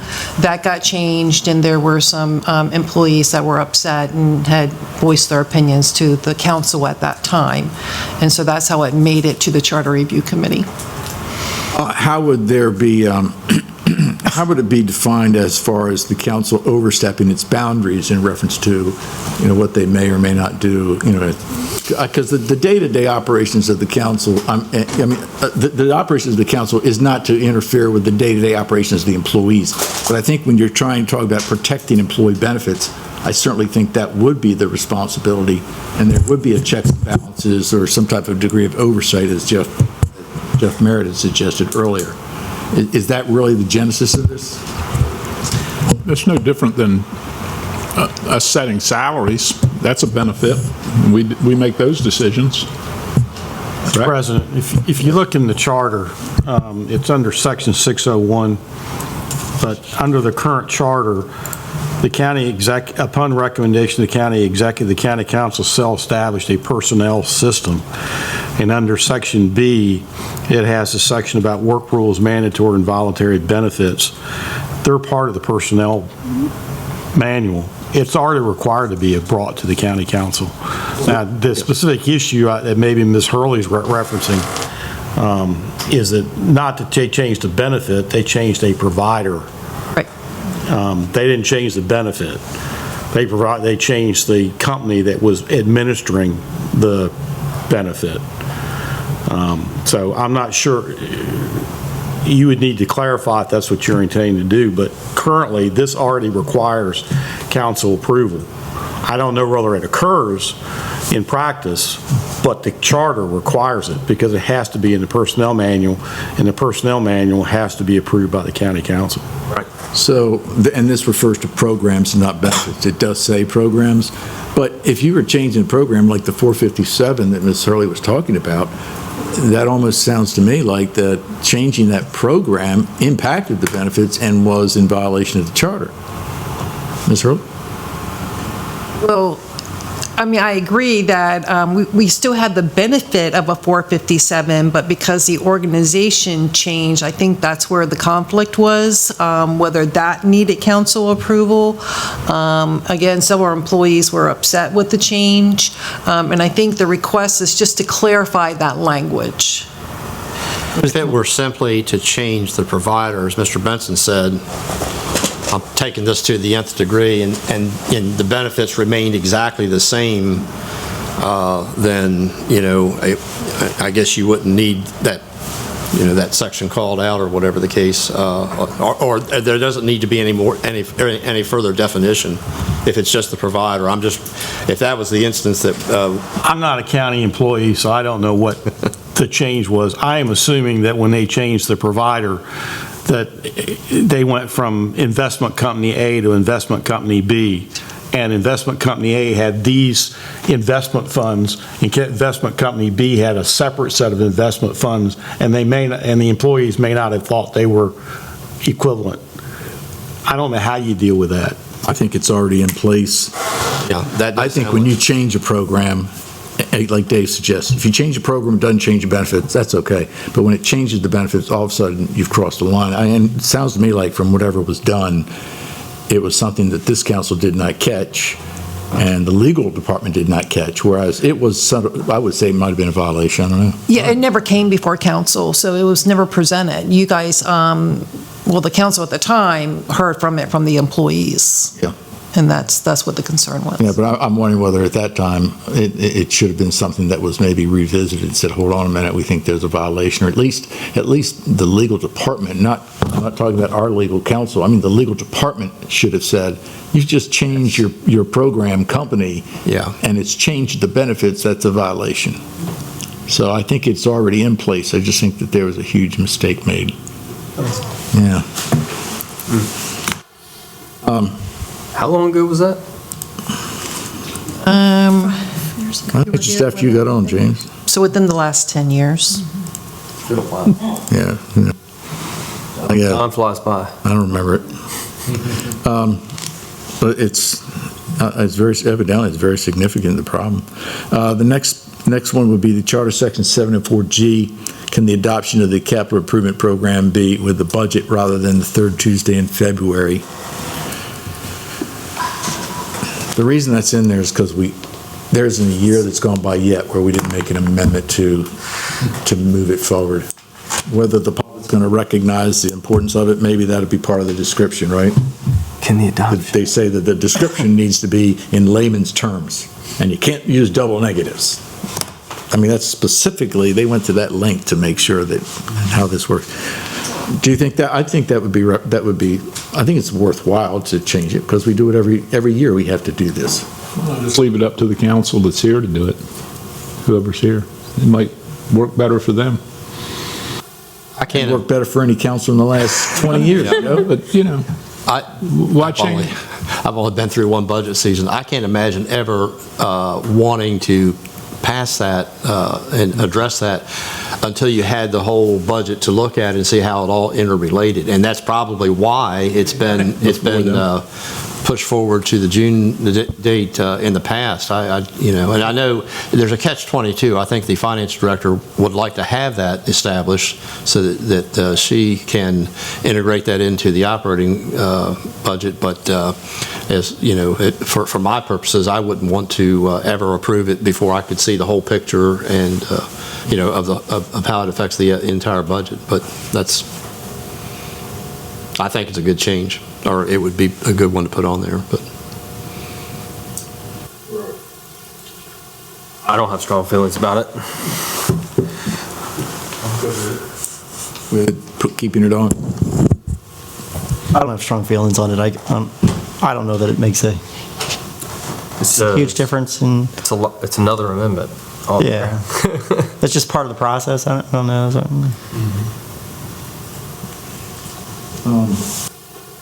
I don't know strong feelings. Can I interject something? Yes. I looked at some of the older budgets, and it seemed that when the CIP was adopted, separate from the budget, not every time, but in some instances, then the budget would then have, for the capital budget, it would say amended capital budget, I think. I can go back and find an example one, but it seemed like even if they were somehow different, it would just be then called amended capital budget instead of capital budget at that. We need to take a consensus on this. If you want to keep it on, you would say yes. If you don't, what do we have? No. That's me. No. Those are no. Huh? All three no's don't. All right, well, Yeah, if there's three no's. I'm canceled out. We're tied anyway, so that cancels it out. All right, so next is Charter Section 7045, Form of Capital Improvement Program and Capital Budget Recommendation from Internal Auditor and Audit Committee. Is this part of the list that you gave us from your committee? Yes, there was a letter that went to the county council. It was signed by myself as well as by an audit committee designee. And so I looked at some other county charters and codes for where to possibly smooth the process. So the concerns, and they're outlined in this letter, but I think there's some concerns that, like I spend a lot of time taking their PDF and turning it into an Excel thing so that I can look at the calculations, look at if things are if you all want to change things, how's that going to impact things? Like tonight with the $1 thing, I mean, I got one figure that I had to try to figure out how to allocate between 3 different departments and 2 different sub areas. And so, was that really necessarily something that you all would have wanted as like the form of? So, striking the change, the part that the council can't change the form, adding in language such as a form prescribed by the executive that's acceptable to the council as well, that it could helpfully smooth things. So like, when we're doing amendments, when you all are doing the amendments and the executive back and forth, that it's a smoother process because the format was something that was agreeable to everybody along the way. That's the theory, anyways. I can appreciate what you're saying because I mean we've experienced those issues where, and I've said it a million times too. This is the budget, just the way it's presented. It's just Xerox copies of munis and things like that, and not enough description anywhere in the budget. You have to fight to find out where all this information is. But I don't know how we're going to put this in the charter amendment because to say that the county council, to say that the capital program or the budget shall be presented in such a format as prescribed by the executive, there needs to be some better clarification than saying such a format, because what's going to keep the executive saying, okay, here's the format, and the council goes, well, we don't like that. Well, here's the format, and we don't like that. There has to be some definition as to the type of format, more specifically, than to just say, you guys are going to have to agree on a format, because that's never going to happen. And I don't think a charter amendment, to make it a charter amendment, it has to be more defined because it has to lay down the structure. And when you just say that it's going to be presented in such a format as prescribed, it needs to be more specific. Like to say in Excel spreadsheets with 3 paragraphs of descriptions, So. And I don't know how to tell you how maybe it might be better. I just know that when I look at other counties sometimes I go, God, I wish I could have a budget like that where I can read it and understand it. Cross-referencing capital expenses at PAYGO and state and the whole 9 yards in a CIP is absolutely a nightmare. It is. But I appreciate what you're trying to do. It just needs to be something that's more specific in nature. Okay. Oh, I'll take this. Thank you for the comments. I'll take this back to the audit committee so that we can perhaps try to say, spreadsheet format or some sort of something. Yeah, I'll work with them. Thank you. All right. Even if it was like a format that is accepted by the standards of whatever. I don't know. Look at some of these other counties that you're talking about and see what language they have in their charter. I did, and that's where I got some of these changes. And then maybe we should have a work session on this so that we can kind of... We're running out of time. Yeah, we're out of time. But I think we'll have to have another work session on this at least, or I say a work session, it's going to have to be a resolution as a work session at the next meeting. So the next meeting would be, then there's adding a provision on establishing a county policy. Establishing county policy. The county executive should not be allowed to do without... So my question is like for human resources, they do policy stuff all the time, right? Quite honest with you, this was something recommended by a citizen. I have no idea what this, it's on this list, but I have no idea what it means. I would think as long as it affects the budget, then it comes within our wheelhouse, but otherwise, I don't know that, it's not our... I don't understand what this is for, but again, Section 601 of the Charter says that work rules, mandatory and voluntary benefit programs, and leave policies, other practice and procedures necessary to the administration of the personnel system have to be part of the personnel manual, and the personnel manual has to be approved by the council. So we're already... I think it already requires it. Yeah, that's... They may not submit it to you, but I think they're supposed to. Yeah, okay. If I could add, it might be beneficial at some point to define what work rules are, because sometimes I feel like I'll get something and then there'll be this like, this is a work rule, but maybe it's not a work rule. And so what he just read, there's that work rule, and like, what is that? But again, not necessarily for this time, but for future. The next one is adding volunteer fire departments to the charter. You will see where that is down with, I think, 3 bullet points that James Wynn had put in here. This is something that I think Mr. Merritt was with me at this meeting, and they had mentioned they wanted to be a part of the charter. They wanted to be, the Chiefs Association wanted to be recognized as like their leadership by the county. So I came up with some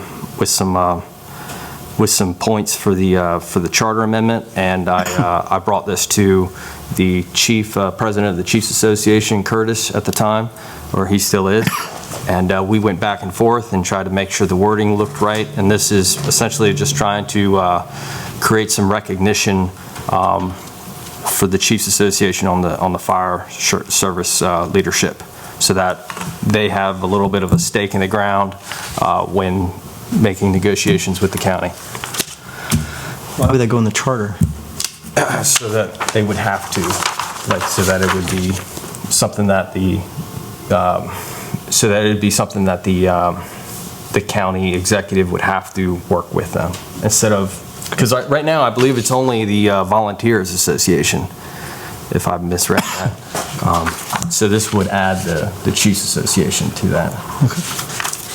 Okay. Obviously I think that this should be reviewed by legal to make sure that it's correct. Right. Yeah, because when it says recognition of the, my first question was, to what end is the recognition to have any relevance? I mean, what is their authority? What is their authority? I think when they're talking during budget time, and right now they don't have to. From my understanding, they don't have to go. The county executive doesn't have to recognize the Fire Chiefs Association. But now, if this is in the charter, they would have to recognize them. Well, we could probably pass a legislative bill that would say that the Fire Chiefs Association have to be part of those that sign on with the fire service agreement. It's fine with me, as long as we can make them so that they have to be recognized. Could we do that through legislation as opposed to a charter? I think that would be the way to do it. Yeah. Because I agree with you 100%. And we've had a lot of discussions, and there needs to be more. If we don't have to do it through charter, that would be great. Mm-hmm. Well, I think even that commission that we were talking about forming, that commission would then be able to formally say, okay, here are our recommendations. They can't, of course, say you have to follow what we tell you, but at least they are authorized to come before us no different than the compensation committee and say, here's what our recommendations are for this next budget cycle. Okay. As a group, they do meet with the executive to talk about their budget, do. but there could be other issues more pertinent that they want to address. And they should have a seat at the table of the fire service agreement. Yeah. Well, this was just something that they wanted, and they all have seen it, or they should have all seen it. And if we don't have to go through it being on a ballot, that's fine with me, as long as we can make this work.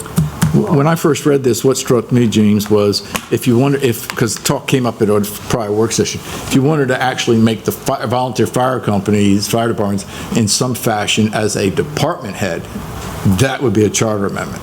Okay. But I don't think they even want to be I don't know. They kind of like, when we mentioned anything close to that at the chiefs meeting, they just said, everybody will quit. I don't think they want that. At least that's not what this says here.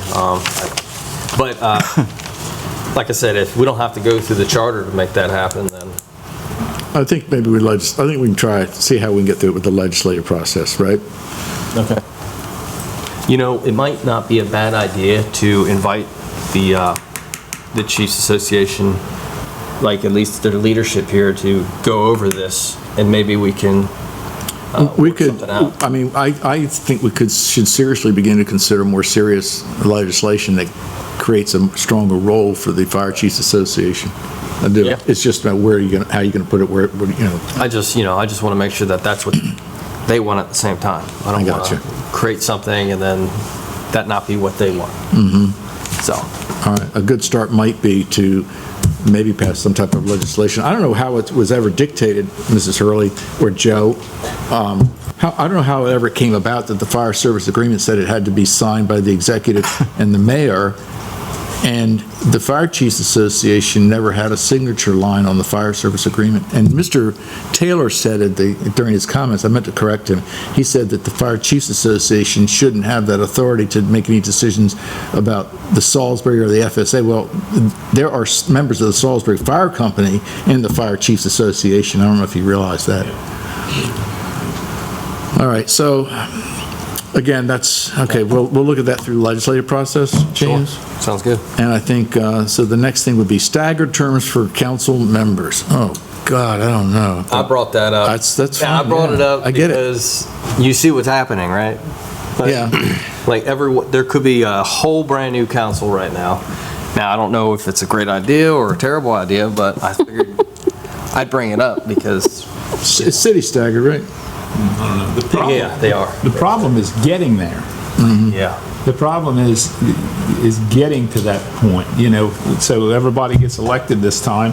Who's going to leave in 2 years? I know. You know, for somebody else to come. I mean, We'd have to establish it as in 2030 by the year 6 years. By the year 2030, or yeah. That's not a bad idea. Yeah, and that it would go into effect in 30, 32, and 34. Yeah, on the outside instead of on the top, on the bottom side. Exactly. Yeah. So and even yes. That way, so the folks in here that are running for office, they're not running for a 2-year term, they're running for a 4-year term. Or 6-year term. Or 6-year term. So the thing is, how are we going to put this together before another council meeting? Yeah, so you have to tell Mr. Benson and I exactly what you want. Tell 4 what you years, want. 6 years, 2 years. I can't. And then we would draft the It's too late to do the math. I'll tell you that. Can I just add to, first of all, there's only one county that currently has staggered terms, and I was there when they were going through that process at Cecil County.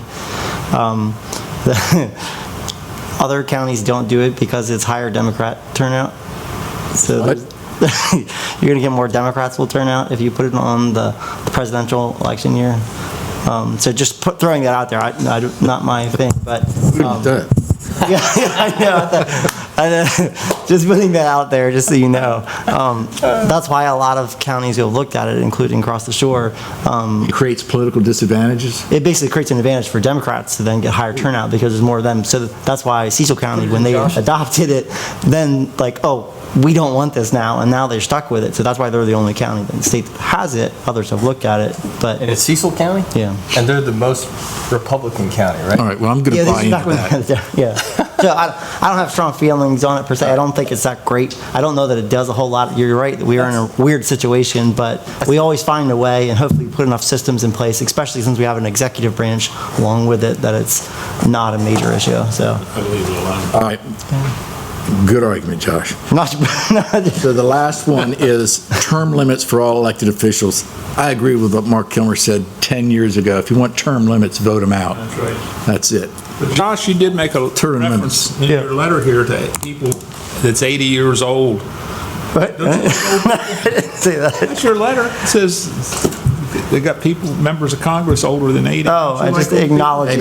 They should, there's a lot of people. That's good. Congress, that's, you can't start unless you're 80. Oh, my God. No, what I did bring forward, I think, was just for consideration, was the, specifically that the county executive shall not be elected to more than 2 terms, and that the county council should not serve more than 3 consecutive 4-year terms. So you could serve 3 consecutive terms, 4-year terms, have a break, and then come back.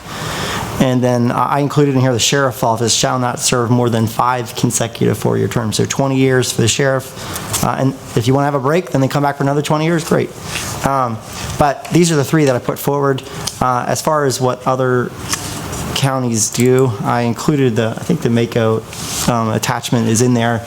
I did some research at the end of last year and then into this year.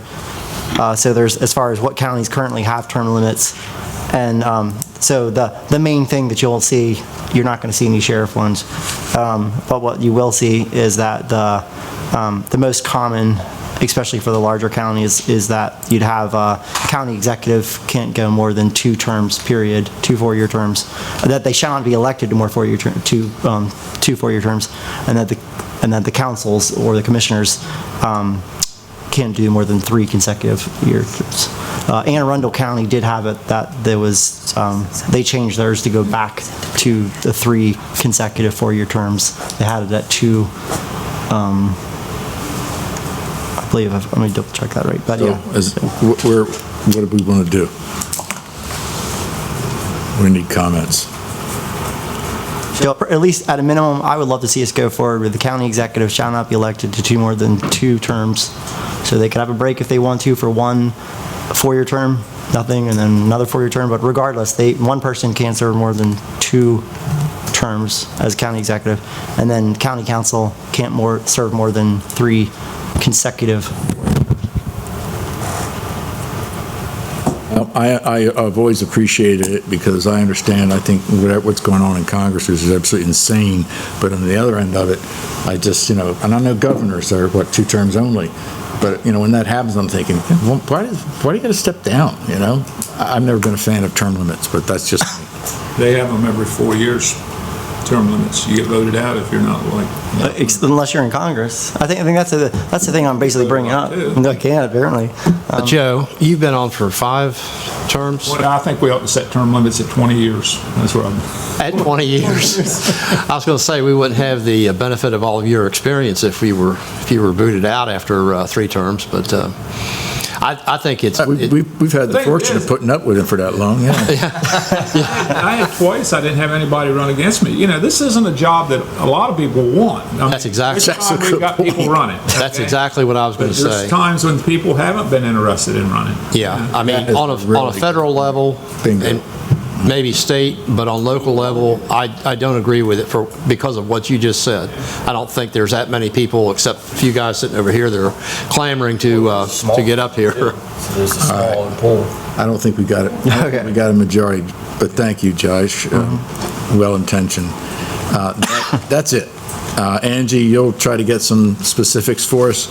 Outside of that, we have Charter Section 304 and Charter Section 414. Is that specifics for this time or just for like a future year? I think with the details that you're looking at, it might be for future. I really do, Angie. Yeah, in the future year, I was also thinking Charter Section 314. if there should be a section C, like that nothing in this section shall restrict the powers of the council granted in any other section of the charter. Do you guys want, or think I should ask the audit committee about that? We'll have to make a decision at our next meeting. I think you're going to have to get some information to the council members so that we're more familiar with what it is you're attempting to try to do. Just in terms of like the executives, when she spoke tonight about Charter Section 314, I think she mentioned it, that if that's something that should be also potentially addressed. If not, I'll leave it alone. I'd have to review the charter. I'd have to review it. It's the one that deals with council interfering with departments. Yeah, but I'd have to read it specifically. I mean, because I think it's relatively, I don't know exactly what you're asking to change. I know what it clearly states is that we can't talk to department heads. Direct. And they even go even further and say we're not even allowed to say thank you to them for, but. Oh, I say thanks all the time. I know. And believe me, I don't like Section 314, but I appreciate it. They don't want 7 bosses or 8 bosses. But I'm not quite sure what you're suggesting Just some sort of Section C that basically says that this Charter Section 314 does not limit anything else in the charter that the council can do. I'd have to read the language. That's pretty broad. Yeah. That's pretty broad. That's very, very broad. I know. Yeah. I'll just ask the audit committee for their opinion. Jim, you had a question? Well, just while you're on the charter things. You have to use the microphone, Jim. You have to use the mic, Jim.